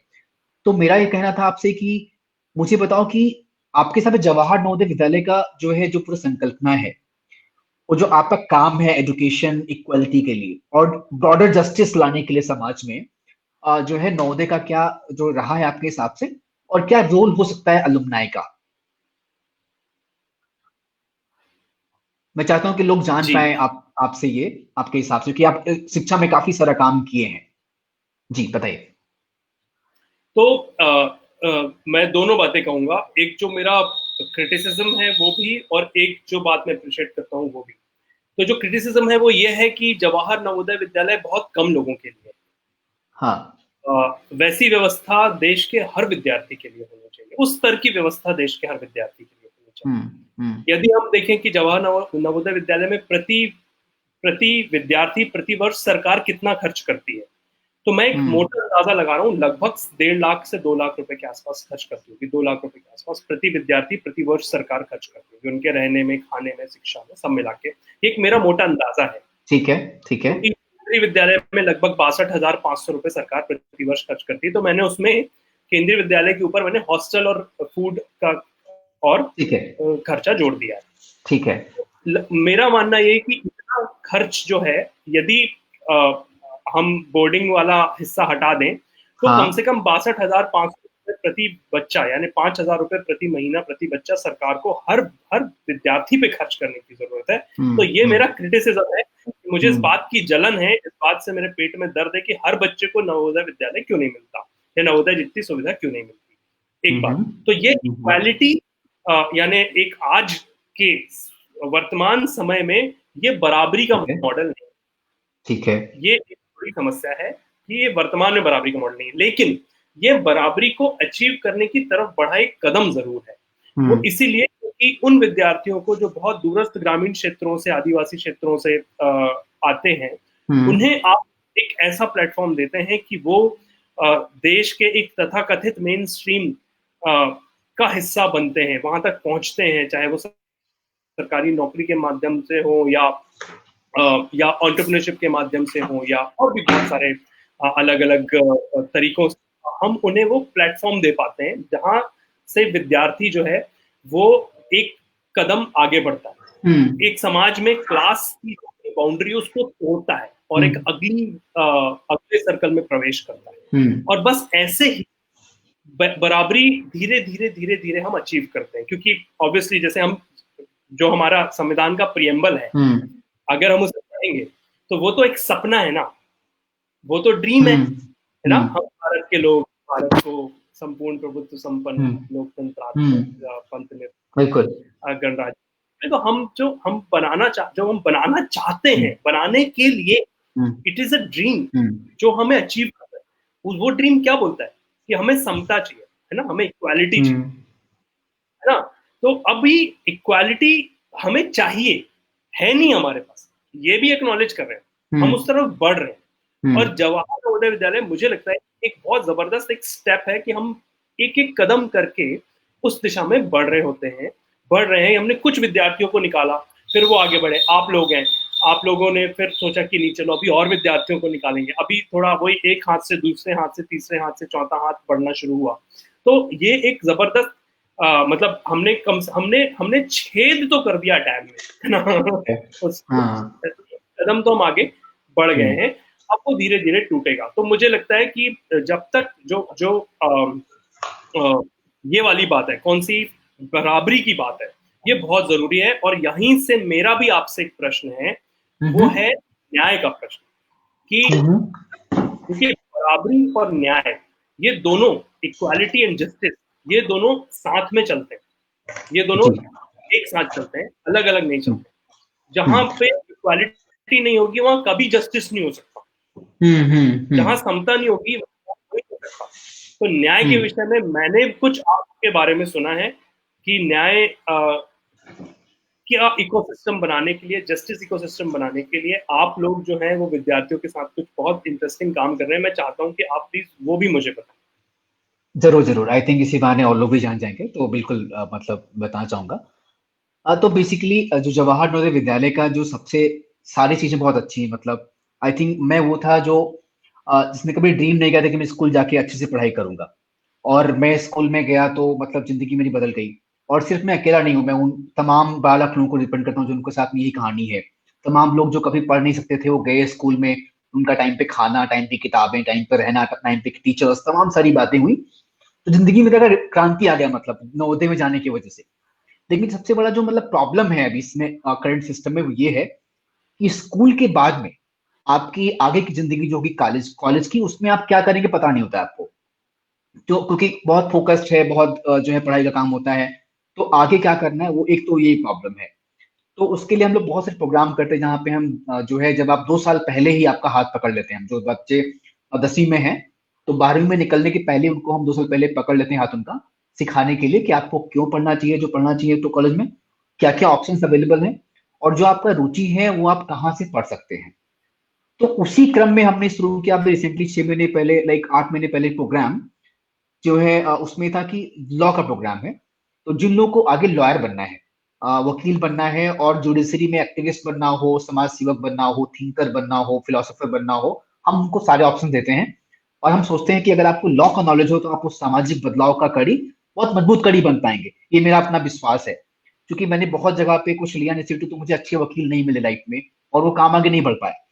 तो समहाउ समहाउ कहीं ना कहीं ये था कि मतलब इसी बहाने जो मेरा अपना प्रदेश उत्तर प्रदेश है, वहां पे जो सामाजिक गैर बराबरी है और गैर जिम्मेदारी है सरकार की, और जो नागरिकों का शोषण होता है, और खासकर जो फ्यूडल टाइप के दिमाग के लोग हैं, जिनको लोगों के सर पे पैर रख के ही मजा आता है अपने को बड़ा बताने में, जो 50 गाड़ी के बिना चलते ही नहीं है, और जो तमाम सारे तरह के अन्याय अन्याय और अत्याचार जो लोग पे करते हैं, राइट। तो उन लोगों से लड़ने के लिए एक जो है कैडर चाहिए था, जो ईमानदार हो, जो एक इक्वल सिस्टम से पढ़ के आता हो, और पढ़े टॉप जगहों से पढ़ा हो, लेकिन वो कम्युनिटी उसकी बहुत जो है नीचे की हो, तो उसको पता हो समस्याएं क्या है वास्तव में। आई थिंक सबसे बड़ा मुझे अपने काम में मजा आता है टारगेट ऑडियंस के साथ काम करने में, कि एग्जैक्टली वो लोग हैं जैसा मैं था अपने अपने टाइम में, उनके टाइम में। तो अपने तरह के लोगों के साथ काम करने का अलग मजा होता है। तो ऐसे कुछ इस प्रोग्राम में 50 लोग हैं, जो कि सबसे रूरल डिसएडवांटेज्ड जो है ग्रास रूट्स परिवारों से आते हैं, होनहार सिलेक्टेड लोग हैं। पूरी यूपी से करीबन 4,000 लोगों ने एग्जाम दिया था, उसमें से 50 लोग को लिया गया after interview and after written test. तो ये 50 लोग 2 साल के लिए साथ में रहते हैं फिजिकल कैंपस में, और उनको हम देते हैं ट्रेनिंग क्लैट की, जिससे कि वो टॉप एनएलयू जो है, जो सबसे बड़े इंस्टीट्यूशन से लॉ की पढ़ाई के लिए वहां पे जाके पढ़ाई कर पाए। और उसके बाद में समहाउ ये विश्वास है कि हम उनकी जिंदगी भर उनका हाथ उनके साथ रहें, और उनके जो भी ट्रांजिशन लाइफ में आएंगे, कैरियर वाइज, एजुकेशन वाइज, उनको सपोर्ट करें। और मकसद है कि सबसे नीचे के लोग, सबसे ग्रास रूट्स के लोग, सबसे काबिल वहां के लोग जो हैं, उनको चुन के उनको ट्रेन किया जाए लीडर बनने के लिए। सबसे टॉप जगह पढ़ने के बाद में वापस अपनी कम्युनिटीज को सर्व करें आकर के, उन कम्युनिटीज में न्याय को बढ़ाने के लिए, कम्युनिटी डेवलपमेंट के लिए एक जो है पढ़ा लिखा एक नया तबका तैयार हो, जो कि उन्हीं कम्युनिटी से आता है, इस कम्युनिटी के लिए हम काम करना चाहते हैं। और मेरा अपना ये भी अनुभव रहा है गौरव, कि जो लॉ कॉलेज में बड़े वाले, या कि जो फॉरेन की बड़ी डिग्रीज होती हैं, ये सब तबके बहुत ही मतलब ऐसा हो गया जो कि काफी इंक्लूड नहीं कर पाते लोगों को, इंक्लूसिव बिल्कुल नहीं है, बहुत एलीट बन गए हैं। तो और लॉ स्पेस उनमें से अलग ही मतलब लगता है मेरे को। आप जितनी वकील का प्रोफाइल उठाओ तो लगता है कि यार इसमें से मतलब एक्सेप्शन अलग बात है, बट बड़े घर के लोग जो हैं, किसी जज का जो बच्चा है, किसी बरोकर का बच्चा है, वो जाके निर्णय पढ़ता है, वो जज बनता है।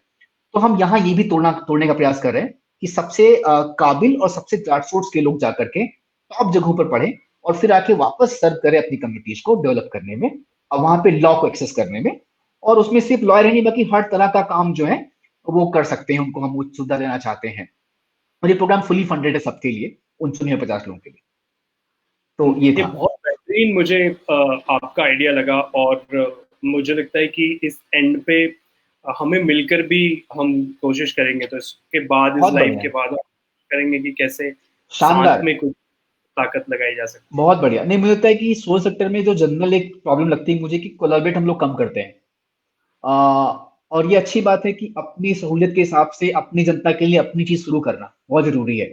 लेकिन बहुत सारे ऐसे स्टेप आते हैं उसमें, उस प्रोसेस में, जहां पे आपको कहीं ना कहीं लगता है कि यार ये चीज तो मैच कर रहा है हमारा, तो why not come together, do it together. आपका स्ट्रेंथ अगर मैं यूटिलाइज कर लूं, मेरा स्ट्रेंथ आप यूटिलाइज कर लो, तो क्या ही बुराई है उसमें।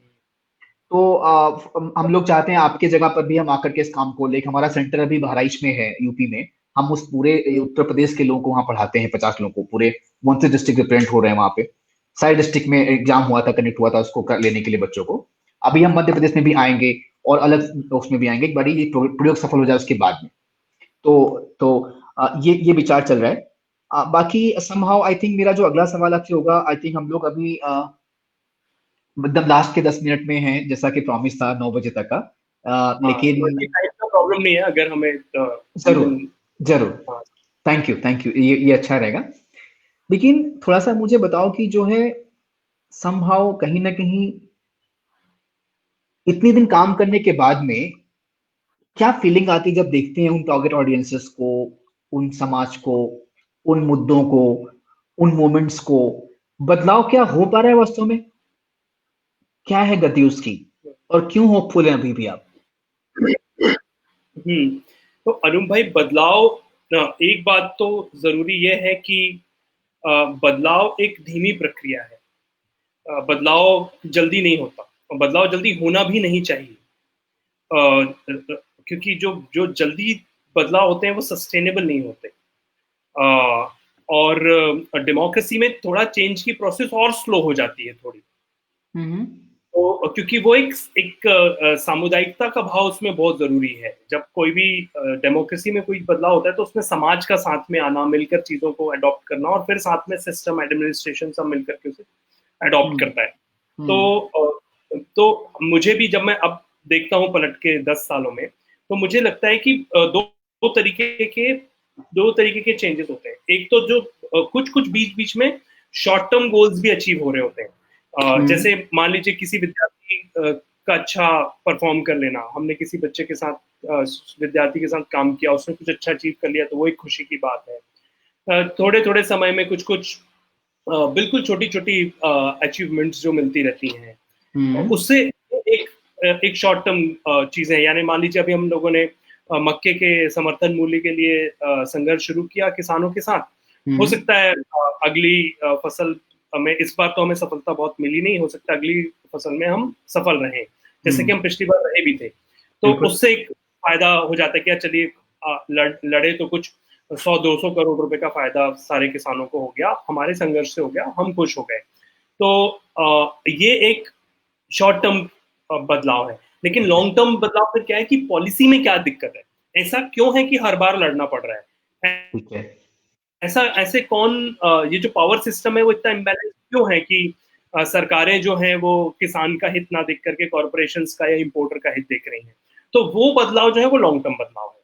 तो ऐसे जो छोटे छोटे चेंजेस हैं, छोटे छोटे अचीवमेंट्स हैं, इनसे थोड़ा एक स्तर का एक स्तर की सेटिस्फेक्शन हो जाता है, और ताकत भी आती है और उम्मीद भी बनती है कि हाँ नहीं, अगर लगे रहेंगे तो बड़ा चेंज भी होगा। हम्म। और ऐसे ही कदम दर कदम आप चलते रहते हैं। तो जो जो अगर मेरे जो यंग साथी हैं, हम्म। उनसे मैं ये कहना चाहता हूँ, अगर वो सुन रहे हैं, उनमें से कोई भी इस तरीके के बदलाव के काम में अभी जुटा है या जुटना चाहता है, तो उसको हम्म। मेरा एक छोटा सुझाव यही रहेगा कि बहुत हम्म। एम्बिशियस होकर के, ये सोच, हम कूदते तो यही सोचें कि हम दुनिया बदल देंगे, और दुनिया बदलती है। मतलब इस बात पे भरोसा रखिए, दुनिया बदल रही है। आपके हर कदम से, हर दिन जो भी आप एफर्ट कर रहे हैं, उससे कुछ ना कुछ बदल रहा होता है। पर जरूरी नहीं है कि वो बदलाव आपको बिल्कुल फ्रंट में दिख रहा हो। आज नहीं दिखेगा, कल दिखेगा, 4 साल बाद दिखेगा, 5 साल बाद दिखेगा, आपको नहीं दिखेगा, किसी और को दिखेगा, लेकिन वो बदलाव हो रहा है। हम्म। प्रयास करते रहना बहुत जरूरी हम्म। हम्म। अच्छा, अच्छा, ओके। थोड़ा सा जो है, I think I just want to go to the kind of comment section. अगर आप लोग कोई सवाल है तो आप जरूर पूछिए। गौरव हमारे साथ अभी 10 मिनट के लिए और हैं, तो आपको कोई भी सवाल है, कोई बात पूछनी है तो बेझिझक आप पूछ सकते हैं। हम आपके सवाल लेंगे अभी जो है। और उसके अलावा मेरा आपसे एक सवाल रहेगा गौरव की, जो अग्नि का काम समाज संविधान पे रहा है, उसमें क्या हुआ है और वो क्यों जरूरी, थोड़ा बताइए मेरे को आप। क्योंकि मुझे लगता है कि हम एनसीईआरटी का किताब पढ़ते हैं गौरव, अपने जेएनवी स्कूल में सब लोग। पूरे देश में करीबन 3 लाख लोग इस समय है जो नवोदय के छात्र हैं, और 12 लाख लोग हैं जो नवोदय नवोदय से पढ़ चुके हैं। और ये सब नवोदय की जितनी किताब होती है, सब में पहले पेज पे होता है जो है संविधान का जो है प्रियम्बल, प्रस्तावना। इतना सुंदर डॉक्यूमेंट है भाई, आपको तो मैं क्या ही बताऊं आपको, आप तो मुझे बताओगे ये बात। बट फिर भी मतलब बड़ा इंटरेस्टिंग डॉक्यूमेंट है। एक this gives a framework to all of us, each one of us, की as a citizen, as an activist, as a social worker, teacher, as a guardian of society, जो भी है, हम कैसे अपने को करें, हमारा एंड गोल क्या हो सकता है। तो एक तो मुझे बहुत इंस्पायर करता है उसका, जितनी भी लिबर्टी और जो है ब्रदरहुड और फ्रेटर्निटी, जितनी सारे कॉन्सेप्ट हैं, जस्टिस, इक्वलिटी, लिबर्टी, बड़े अच्छे वाले जो है, जिनको हम मतलब लुक अप टू कर सकते हैं कि भाई ये अचीव करना है लाइफ में। और दूसरी बात इंटरेस्टिंग ये थी कि गांधी जी का जो है एक वो था, मतलब बोलते हैं गांधी जी का जंतर, वो भी हमारी किताब में लिखा होता है, आपने पढ़ा होगा, बड़ा इंटरेस्टिंग होता है। और ये बिल्कुल जो काम आता है लाइफ में। कई बार डाउट करते हैं अपने काम पे कि यार हमारे काम का फायदा क्या है, हम क्यों मरे जा रहे हैं। तो लगता है, तो गांधी ने बोला कि जब भी आपको डाउट हो कि आप पे काम का फर्क है कि नहीं है, फायदा है कि नहीं, वर्थ इट है कि नहीं है, तो आप वो सोचो कि जो सबसे गैर काबिल, सबसे नीचे का आदमी देखा हो आपने, सबसे मजबूर आदमी देखा हो, अगर आप पे काम से कोई भी डायरेक्टली इनडायरेक्टली फायदा उसको पहुंच रहा है, तो आपका काम उस लायक है।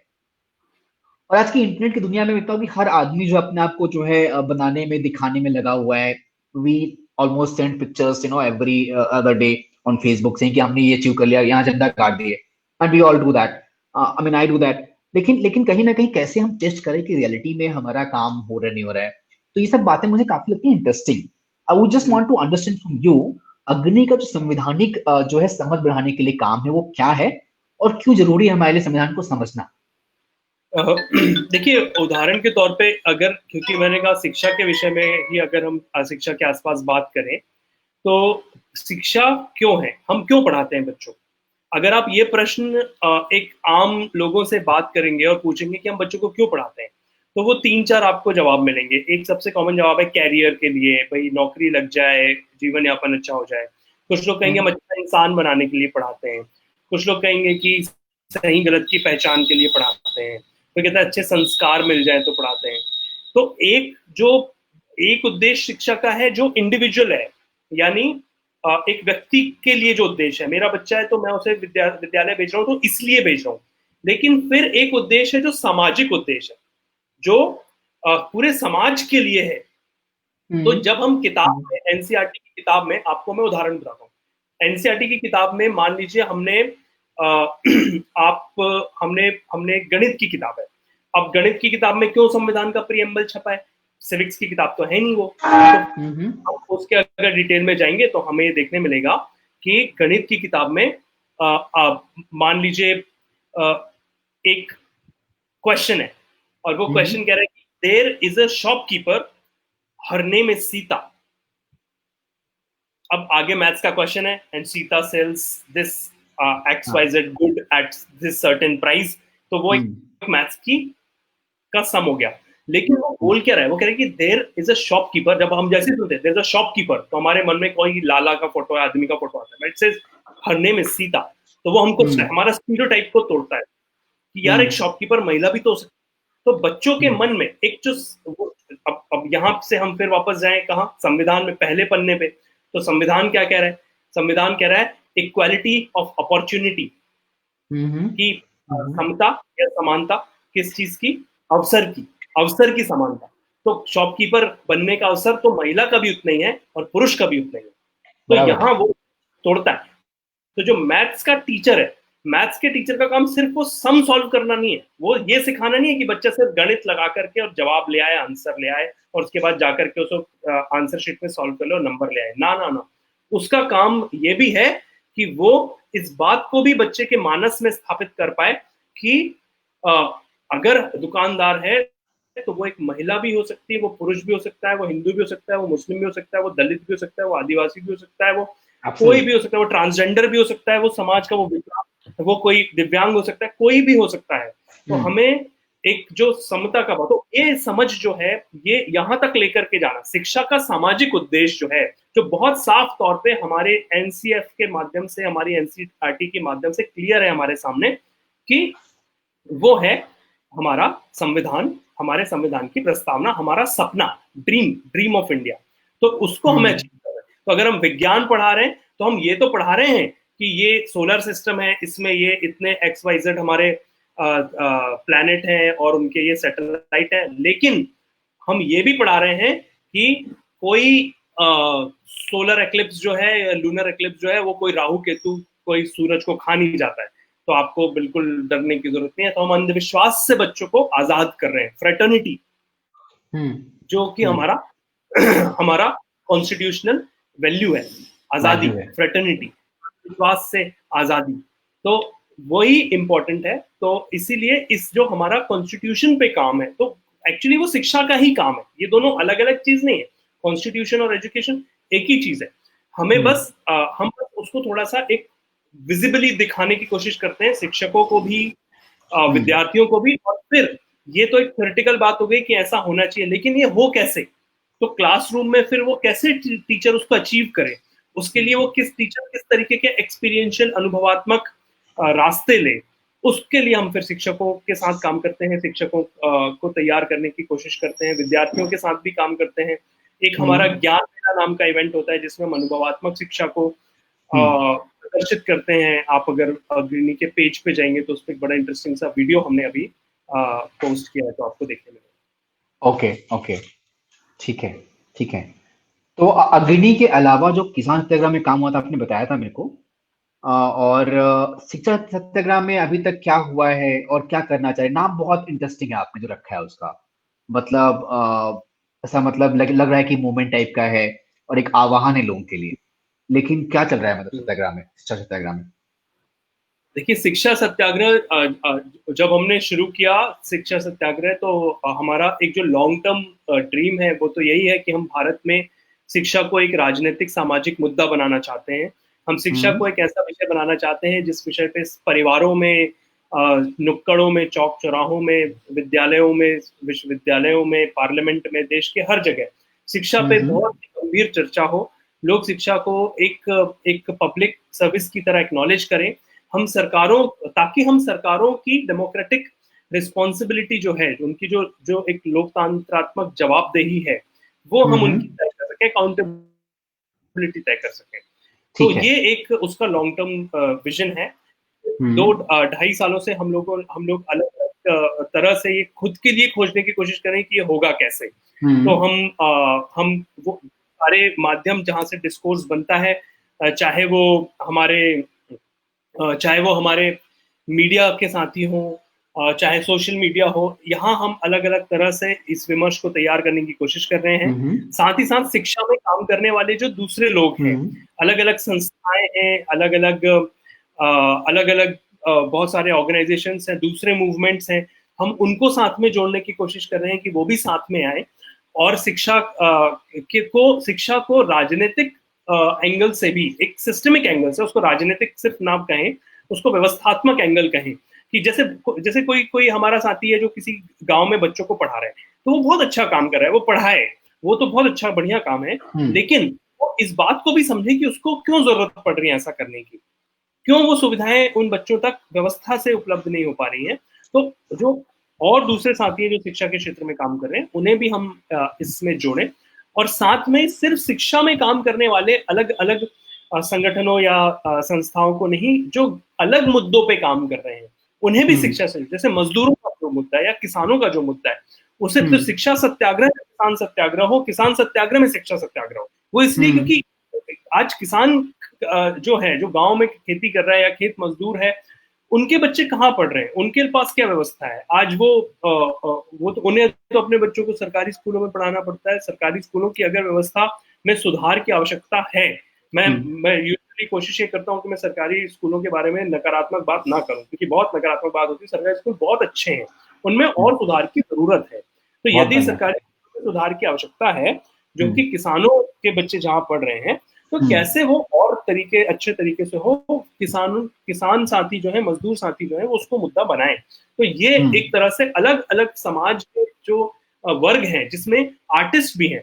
तो मैं हम्म। पिछले वर्ष मैं बॉम्बे गया और अलग अलग देश के कोनों में गया। अलग अलग तरह के जो हमारे आर्टिस्ट साथी हैं, जो स्टैंड अप कॉमेडी करते हैं या ऑनलाइन सीरीज वगैरह बनाते हैं, मैंने उनसे भी बहुत लोगों से चर्चा की और उसका कुछ असर भी हुआ है। ऐसी कुछ ऑनलाइन सीरीज भी आई बाद में, उन लोगों के चैनल्स के माध्यम से, जो शिक्षा पे आधारित थी। तो मुझे लगता हम्म। है कि हर वर्ग को, आर्टिस्ट हो, चाहे किसान हो, मजदूर हो, महिलाएं हो, हर वर्ग को समाज के साथ में लाना और शिक्षा के विषय में विमर्श तैयार करना, ये हमारा काम है। मतलब शिक्षा को सिर्फ शिक्षाविदों तक सीमित ना रखते हुए समाज तक लेकर के आना, ये शिक्षा सत्याग्रह का एक उद्देश्य है। पिछले 2 वर्षों में थोड़ा बहुत हम कुछ कुछ कर भी पाए हैं, कुछ नहीं भी कर पाए हैं, अलग अलग परिस्थितियों में अलग हम्म। अलग कदम लेते हैं। हम्म। नहीं नहीं, बहुत जबरदस्त और शानदार है। अब जो है आई थिंक हम लोग की शुभकामनाएं भी हैं और साथ और समर्थन भी है आपके इस मूवमेंट को। जब भी आपको पड़ेगी हो तो हम सारे साथी जो देख रहे हैं हम, और उनके भी यहाँ पे मैं कह रहा हूँ कि हम लोग सब लोग खड़े रहेंगे आपके मूवमेंट के साथ में। कि हम सबका शेयर्ड कलेक्टिव जिम्मेदारी भी है, सबकी जरूरत भी है, सबका काम भी है हम सबका। तो एंड आई थिंक मुझे बहुत विश्वास है अपनी नवोदय कम्युनिटी पे, खासकर जब ऐसे मुद्दों की बात हो जो संवैधानिक हैं, इनसे समाज में ज्यादातर लोगों का फायदा हो सकता है। तो आई थिंक वो बहुत जो है रिलेवेंट है। हमें करीबन 70 मिनट हो गए हैं बात करते हुए, और हम लोग लास्ट के 5 मिनट और साथ में रहेंगे गौरव। कुछ सवाल हैं, उनको हम ले लेते हैं। प्रत्युष जी का सवाल है, अ, बहुत ही अच्छा इनिशिएटिव शिक्षा सत्याग्रह। मेरा पर्सनल मेरा प्रश्न भी यही था कि एजुकेशन सिस्टम को सुधारने के लिए करंट सिचुएशन में टीचर्स में भी बदलाव की जरूरत है। अगर हाँ तो उसको कैसे अचीव कर सकते हैं? प्रत्युष भाई, इसमें दो तीन चीजें हैं। एक तो टीचर्स, देखिए, एक सामाजिक प्रश्न है, वो ये है कि शिक्षक के काम की, प्रोफेशन की एक जो सामाजिक प्रतिष्ठा है वो थोड़ी कम हुई है पिछले कुछ सालों में। हमें ये सोचना होगा समाज को मिलकर के कि हम उसे कैसे वापस अचीव करें। जैसे एक जमाना था कि गांव के माँ साहब जो रहते थे, मास्टर जी, ऐसे शाम को सैर पे निकलते थे तो कोई दूध दे देता था, कोई सब्जी दे देता था, उन्हें एक समाज में प्रतिष्ठा थी। यहाँ तक कि घरों में झगड़े होते थे तो मास्टर जी को बुलाया जाता था सुलह करने के लिए, क्योंकि हम ये मानते थे कि वो एक समझदार व्यक्ति हैं और पढ़े लिखे व्यक्ति हैं। तो एक अभी जो एक गिरावट आई है सामाजिक प्रतिष्ठा में शिक्षकों की, ये एक बात है जिसमें हम सबको मिलकर के सोचना चाहिए कि ऐसा क्यों हुआ है और हम उसे कैसे चेंज कर सकते हैं। कैसे ये हो कि हम अगली बार जब किसी क्लासरूम में जाओ और हम पूछें कि आप में से कौन कौन आगे चल के क्या बनना चाहता है, तो कम से कम 30-40% बच्चे तो हाथ उठा के बोले कि मैं टीचर बनना चाहता हूँ। तो ये एक हमें यहाँ से शुरुआत करनी पड़ेगी। और साथ में फिर जो एक पूरी व्यवस्थात्मक परिवर्तन का प्रश्न है, चाहे वो बीएड कॉलेजेस की बर्बादी का प्रश्न हो, चाहे टीचर्स ट्रेनिंग के जो के नाम पे हो रहे बहुत भारी घपलों का प्रश्न हो, इनको भी फिर एक एक करके साथ में एड्रेस करना पड़ेगा। तो बहुत व्यापक आपका प्रश्न है, मैं कोशिश कर रहा हूँ कि इसे कम शब्दों में जवाब दे पाऊँ ताकि आगे के 2-3 प्रश्नों में और दे पाए। एक सवाल गौरव भाई कुलदीप का है। कुलदीप जी कहते हैं कि हमारे जीवन की प्रत्येक चीज को राजनीति कैसे प्रभावित करती है, क्योंकि छात्रों को राजनीति करने से इसलिए रोका जाता है क्योंकि उनको लगता है कि राजनीति का हमारे जीवन पर कोई प्रभाव नहीं पड़ता। तो मैं बताऊं गौरव जी, जो कुलदीप है ये जो है एमडीयू रोहतक में पढ़ाई करते हैं और काफी जो है सीजनड छात्र जो एक्टिविस्ट रहे हैं, छात्रों के इंटरेस्ट के लिए काम करते हैं, बात करते हैं। तो ये बहुत ही वाजिब सवाल लगता है मुझे। कुलदीप भाई, मैं आपको आपका जो प्रश्न है, क्योंकि छात्रों को राजनीति करने से इसलिए रोका जाता है क्योंकि उन्हें लगता है कि राजनीति से हमारे जीवन में कोई प्रभाव नहीं पड़ेगा। 1919 में गांधी जी ने देश में कॉल दिया। 19 में मैं शायद सन मैं गलत कोट कर सकता हूँ, लेकिन हाँ, गांधी जी ने देश में कॉल दिया। उन्होंने कहा कि भारत की आजादी की लड़ाई जो है वो लड़ने का एक जरूरी कदम उसमें यह भी होगा कि हमें अपने एजुकेशनल इंस्टीट्यूट्स खड़े करने हैं। और वो इसलिए खड़े करने हैं क्योंकि अंग्रेजी शिक्षा व्यवस्था से निकलने वाले छात्र जो हैं, वो छात्र हमारे देश की आजादी की लड़ाई के सिपाही नहीं बनेंगे। और उस कॉल को लेकर के देश में अलग अलग जगह बहुत सारी शैक्षणिक संस्थाएं शुरू हुई। उसमें गुजरात विद्यापीठ शुरू हुआ, बहुत सारे और कॉलेजेस शुरू हुए, और उसी में से एक था लाहौर का नेशनल कॉलेज। और लाहौर का नेशनल कॉलेज वही कॉलेज जहां से सरदार भगत सिंह और उनके साथी निकले। तो लाला लाजपत राय ने गांधी जी के कॉल पर नेशनल कॉलेज शुरू किया और वहां से पूरी आजादी की लड़ाई को एक नई दिशा मिली, एक पूरी नई विचारधारा मिली, जो गांधी जी की ही विचारधारा के साथ पैरेलल और शायद उतनी ही मजबूत भी थी एक सर्टेन समय पे आजादी की लड़ाई के दौर में। तो वो ये जो प्रश्न है आपका कि लोगों को लगता है कि इससे हमारा जीवन प्रभावित नहीं होता छात्र राजनीति से, तो उन्हें इतिहास पढ़ने की जरूरत है। आप उन्हें ये घटना बताएं इतिहास में कि छात्र राजनीति पे गांधी जी का कितना गहरा विश्वास था और उस विश्वास को कैसे सरदार भगत सिंह का अस्तित्व जो है वो अफर्मेट करता है। तो वो लोग जो ऐसा सोचते हैं वो सरदार के अस्तित्व को नकारते हैं और ऐसा हम इस देश में होने नहीं देंगे। तो आप उन्हें बात बताइएगा। क्या बात है, बहुत खूबसूरत है। आई थिंक ये बहुत इंपॉर्टेंट है कि जो है अगर युवा नहीं करेगा इस बदलाव के लिए काम, तो और कौन करेगा। मतलब I think this not any doubt about it. और एक आखिरी बात मैं और जोड़ना चाहता हूँ कि स्कूल के स्टूडेंट में और कॉलेज के स्टूडेंट में ये अंतर है दोस्त। जो बंदा कॉलेज में पढ़ रहा है ना, वो वोटर भी है, वो वोटर है, वो सिटीजन तो स्कूल का स्टूडेंट भी है, लेकिन अभी वो उस उम्र में जहां हमें उसे एक एक्टिव सिटीजन की तरह तैयार करना है, इसलिए हम उसको केयर करते हैं, उसको हम राइट टू एजुकेशन एक्ट देते हैं, हम उसको नर्चर करते हैं, उसकी मिट्टी को और तैयार करते हैं। लेकिन कॉलेज में वो तो वोटर है ना दोस्त, वो तो सिटीजन है, एक्टिव सिटीजन है, प्रॉपर एकदम फुल टू सिटीजन। तो काम है कि वो मुद्दे उठाए और लड़ाई करे। और विद्यार्थियों के पास समय भी है, संगठन भी है, संगठित रहते हैं, रोज एक जगह मिलते हैं, चर्चा कर सकते हैं। और फिर एक और बात ये भी है कि सीखने की भी प्रक्रिया है ये। तो जो विद्यार्थी जीवन में सामाजिक मुद्दों को, राजनीतिक मुद्दों को समझा ही नहीं, वो तो बहुत खराब विद्यार्थी, वो बहुत खराब सिटीजन बनने वाला है। अगर हमने अपने डॉक्टर्स को, हमारा फेलियर ही है ना, हम अपने डॉक्टर्स को पूरे 5 साल की मेडिकल की पढ़ाई में कभी ये नहीं बताते कि देश का समाज कैसा है। एक भी हिस्ट्री की क्लास नहीं लगती, एक भी इकोनॉमिक्स की क्लास नहीं लगती। हम उन्हें सिर्फ ऑपरेशन ही करना सिखाते हैं। तो समस्या ये होती है कि हम फिर बाद में ऐसे डॉक्टर्स तैयार कर लेते हैं जो जो तरह तरह के अलग अलग क्राइम्स में भी इन्वॉल्व होते हैं। आप देखिए हमारे देश में पूरी जो कन्या भ्रूण हत्याएं हुई, वो किसने की? रेडियोलॉजिस्ट ने की। वो पढ़े लिखे डॉक्टर्स थे।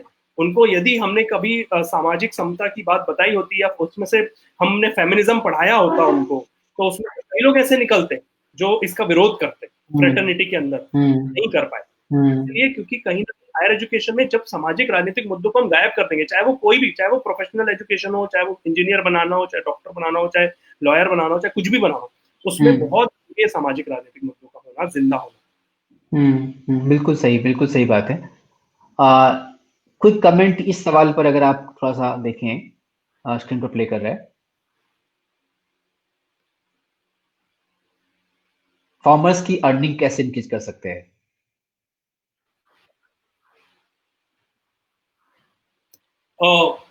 ये रोहित भाई का प्रश्न था शायद, पर रोहित भाई, जी। मैं ईमानदारी से आपको बताऊं तो मैं इसका बहुत एक्सपर्ट आदमी नहीं हूं इस बात का जवाब देने के लिए। क्योंकि एक तो मैं खुद सीधे कृषि नहीं करता। मेरे घर में खेती होती है, लेकिन मैं सीधे कृषि के काम में नहीं हूं, तो मैं बिल्कुल सही आदमी नहीं है प्रश्न पूछने के लिए। लेकिन मेरी टीम में कुछ बहुत अच्छे किसान हैं, बहुत अच्छे मेरे साथी हैं। तो आप यदि मुझसे इंडिविजुअली संपर्क करेंगे तो मैं आपको उनसे जरूर संपर्क करूंगा, वो बिल्कुल सही इसका जवाब दे पाएंगे। मैं सही आदमी नहीं हूँ, मैं कुछ भी बोल दूं ऐसा लाइव चल रहा है तो ठीक बात है। हम्म हम्म मैं गौरव का जो है कांटेक्ट आप शेयर कर दूंगा रोहित भाई, तो आप गौरव से पूछ सकते हैं, बात कर सकते हैं। इसके अलावा एक सवाल था जो है,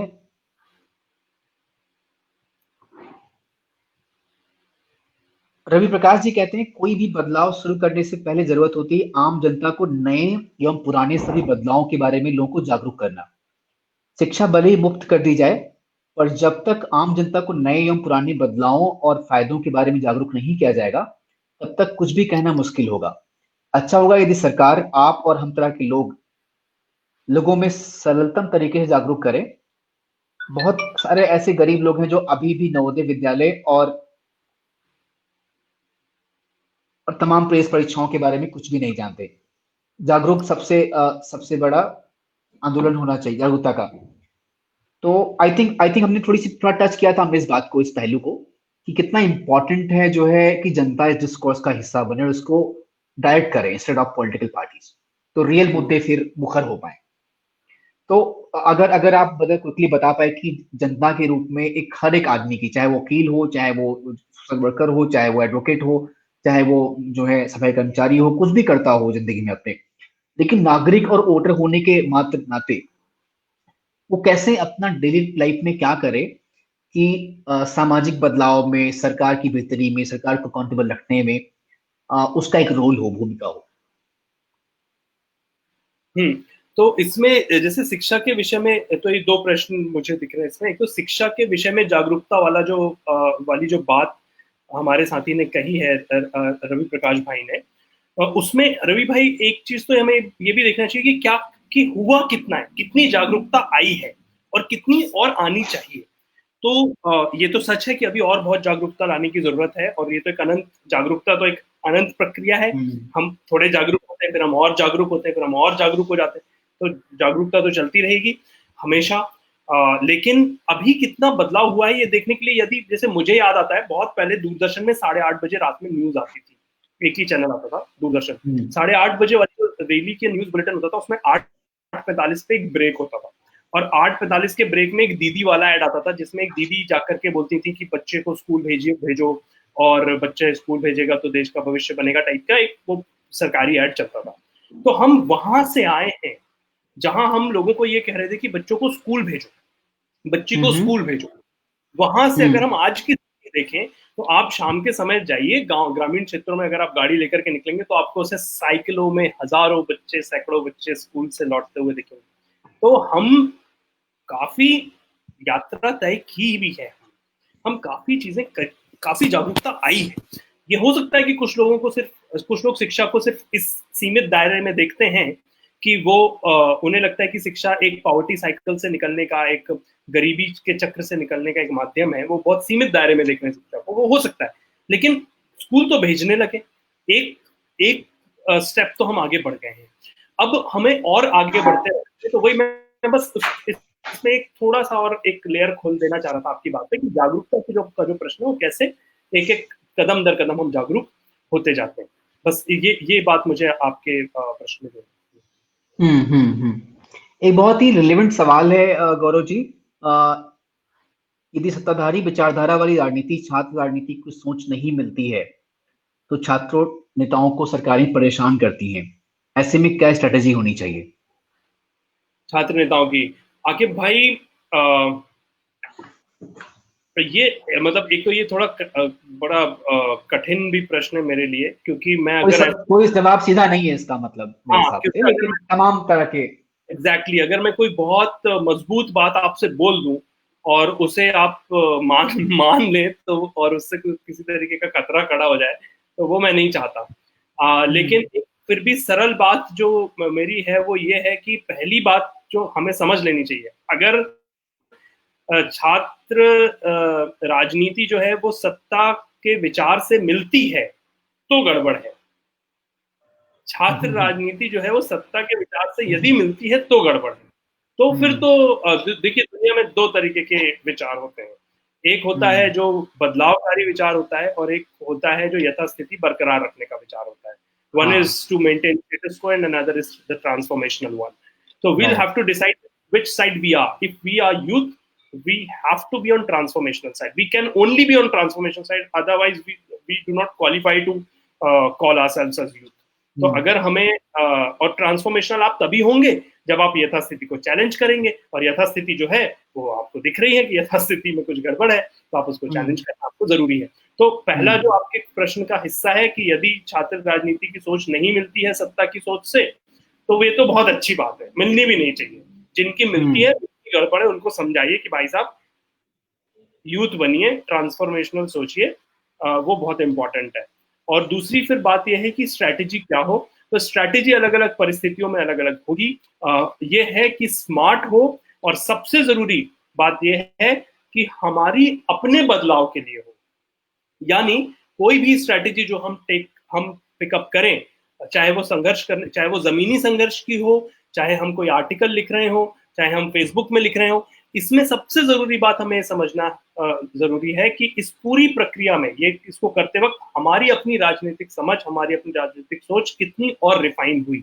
वो इसलिए क्योंकि हम अगर आज राजनीतिक प्रक्रिया में हैं, तो कल हम किसी ना किसी तरीके से पॉलिटिकली इन्फ्लुएंशियल पोजीशन पे भी होंगे। तो यदि हम उस तरफ बढ़ते जा रहे हैं तो हम सही दिशा में, तो अपनी दिशा बस चेक करते चलें। बाकी स्ट्रैटेजी तो सिचुएशन वाइज हो सकती है। आपको कभी लगे तो मेरा नंबर उपलब्ध है, व्हाट्सएप कीजिए, कॉल कीजिए, और किसी स्थिति पे अगर कोई चर्चा करनी हो तो कर सकते हैं। मैं अपने अनुभव से, सरकारों के साथ जो मेरे अपने संघर्ष के अनुभव रहे हैं, उस विषय पर हम लोग बात कर सकते हैं। बहुत बढ़िया, बेहतरीन। करो, बहुत सारा टाइम अभी और चाहिए था मुझे आपका, लेकिन बहुत लोगों को खाना खाने में जाने देना चाहता हूँ, क्योंकि बहुत लोग बने हुए लगातार, नंबर कम नहीं हो रहे लाइव व्यूअर्स के। तो मैं अभी इसको खत्म करना चाहूंगा आपकी आज्ञा से, आपकी परमिशन से। लेकिन लास्ट में यार सुना दो वो लाइन जो आपने दिखाई थी किताब की, वो हो गई है पीर पर्वत सिर पिघलनी चाहिए वाली, सुना दो हमको। बड़ा अच्छा, मजा आएगा आपके मुंह सुनने में, क्योंकि वो प्यार के टाइम तो उसको उसको उसका जिक्र किया था, प्यार की बात जब हमने की थी। तो मैं ये इस किताब में है, मैं हो गई है पीर, बड़ी फेवरेट भी है, मैं चाहे कोशिश तो आप करता खोल हूँ। सकते हैं उसको, किताब को। नहीं नहीं, याद है मुझे, तो बहुत फेवरेट है, तो आओ, दो चार उसके शेर सुना। बहुत बढ़िया। हो गई है पीर पर्वत सी पिघलनी चाहिए, वाह वाह इस हिमालय से कोई गंगा निकलनी चाहिए। वाह। आज ये दीवार पर्दों की तरह हिलने लगी, शर्त लेकिन थी कि ये बुनियाद हिलनी चाहिए। वाह। हर सड़क पर, हर गली में, हर नगर, हर गांव में, हाथ लहराते हुए हर लाश चलनी चाहिए, हाथ वाह वाह लहराते हुए हर लाश चलनी चाहिए, हाथ लहराते हुए हर लाश चलनी चाहिए।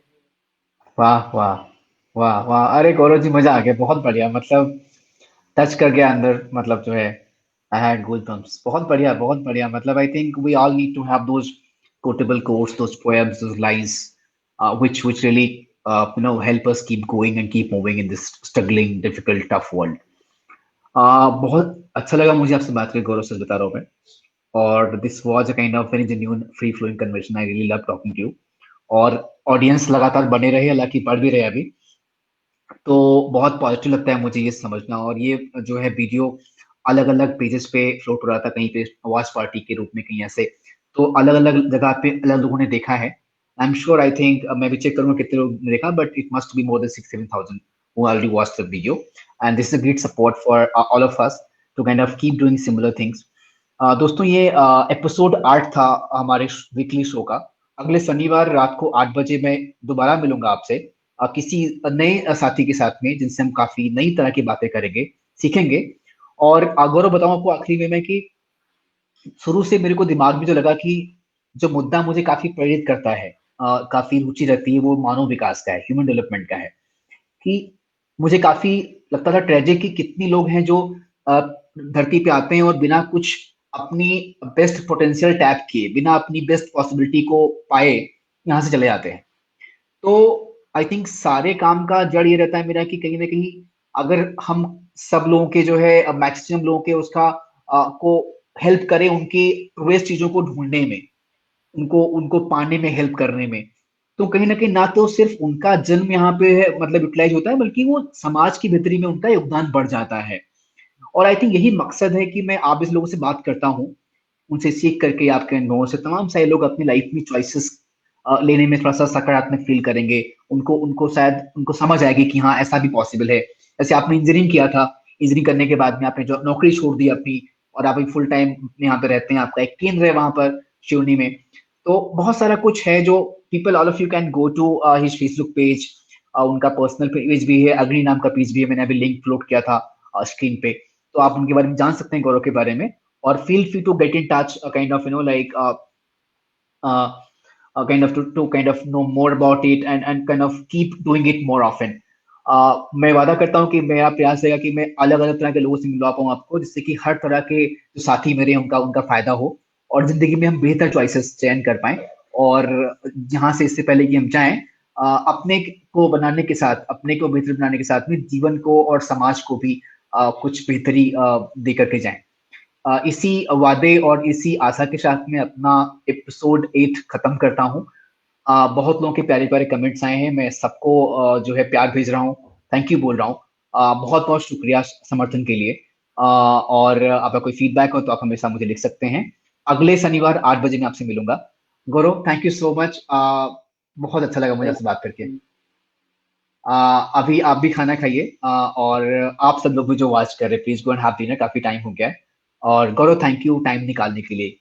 Thank you. बुलाने के लिए आपका बहुत बहुत शुक्रिया। आपके सभी साथियों को बहुत सारा प्यार, बहुत धन्यवाद सुनने के लिए, समय देने के लिए। आप में से कोई भी मुझसे व्यक्तिगत संपर्क करना चाहे तो मैं फेसबुक पे उपलब्ध हूँ। मेरा फोन नंबर भी अनूप भाई से अगर आप लेंगे तो अनूप भाई आप बिल्कुल कोई भी मांगे तो आप जरूर दीजिए। मुझे बहुत आनंद आएगा आप लोगों से बात करके। शुक्रिया। शुक्रिया, बहुत बहुत बड़ी बात है। थैंक यू, नमस्कार, गुड नाइट सब लोगों को। Thank you.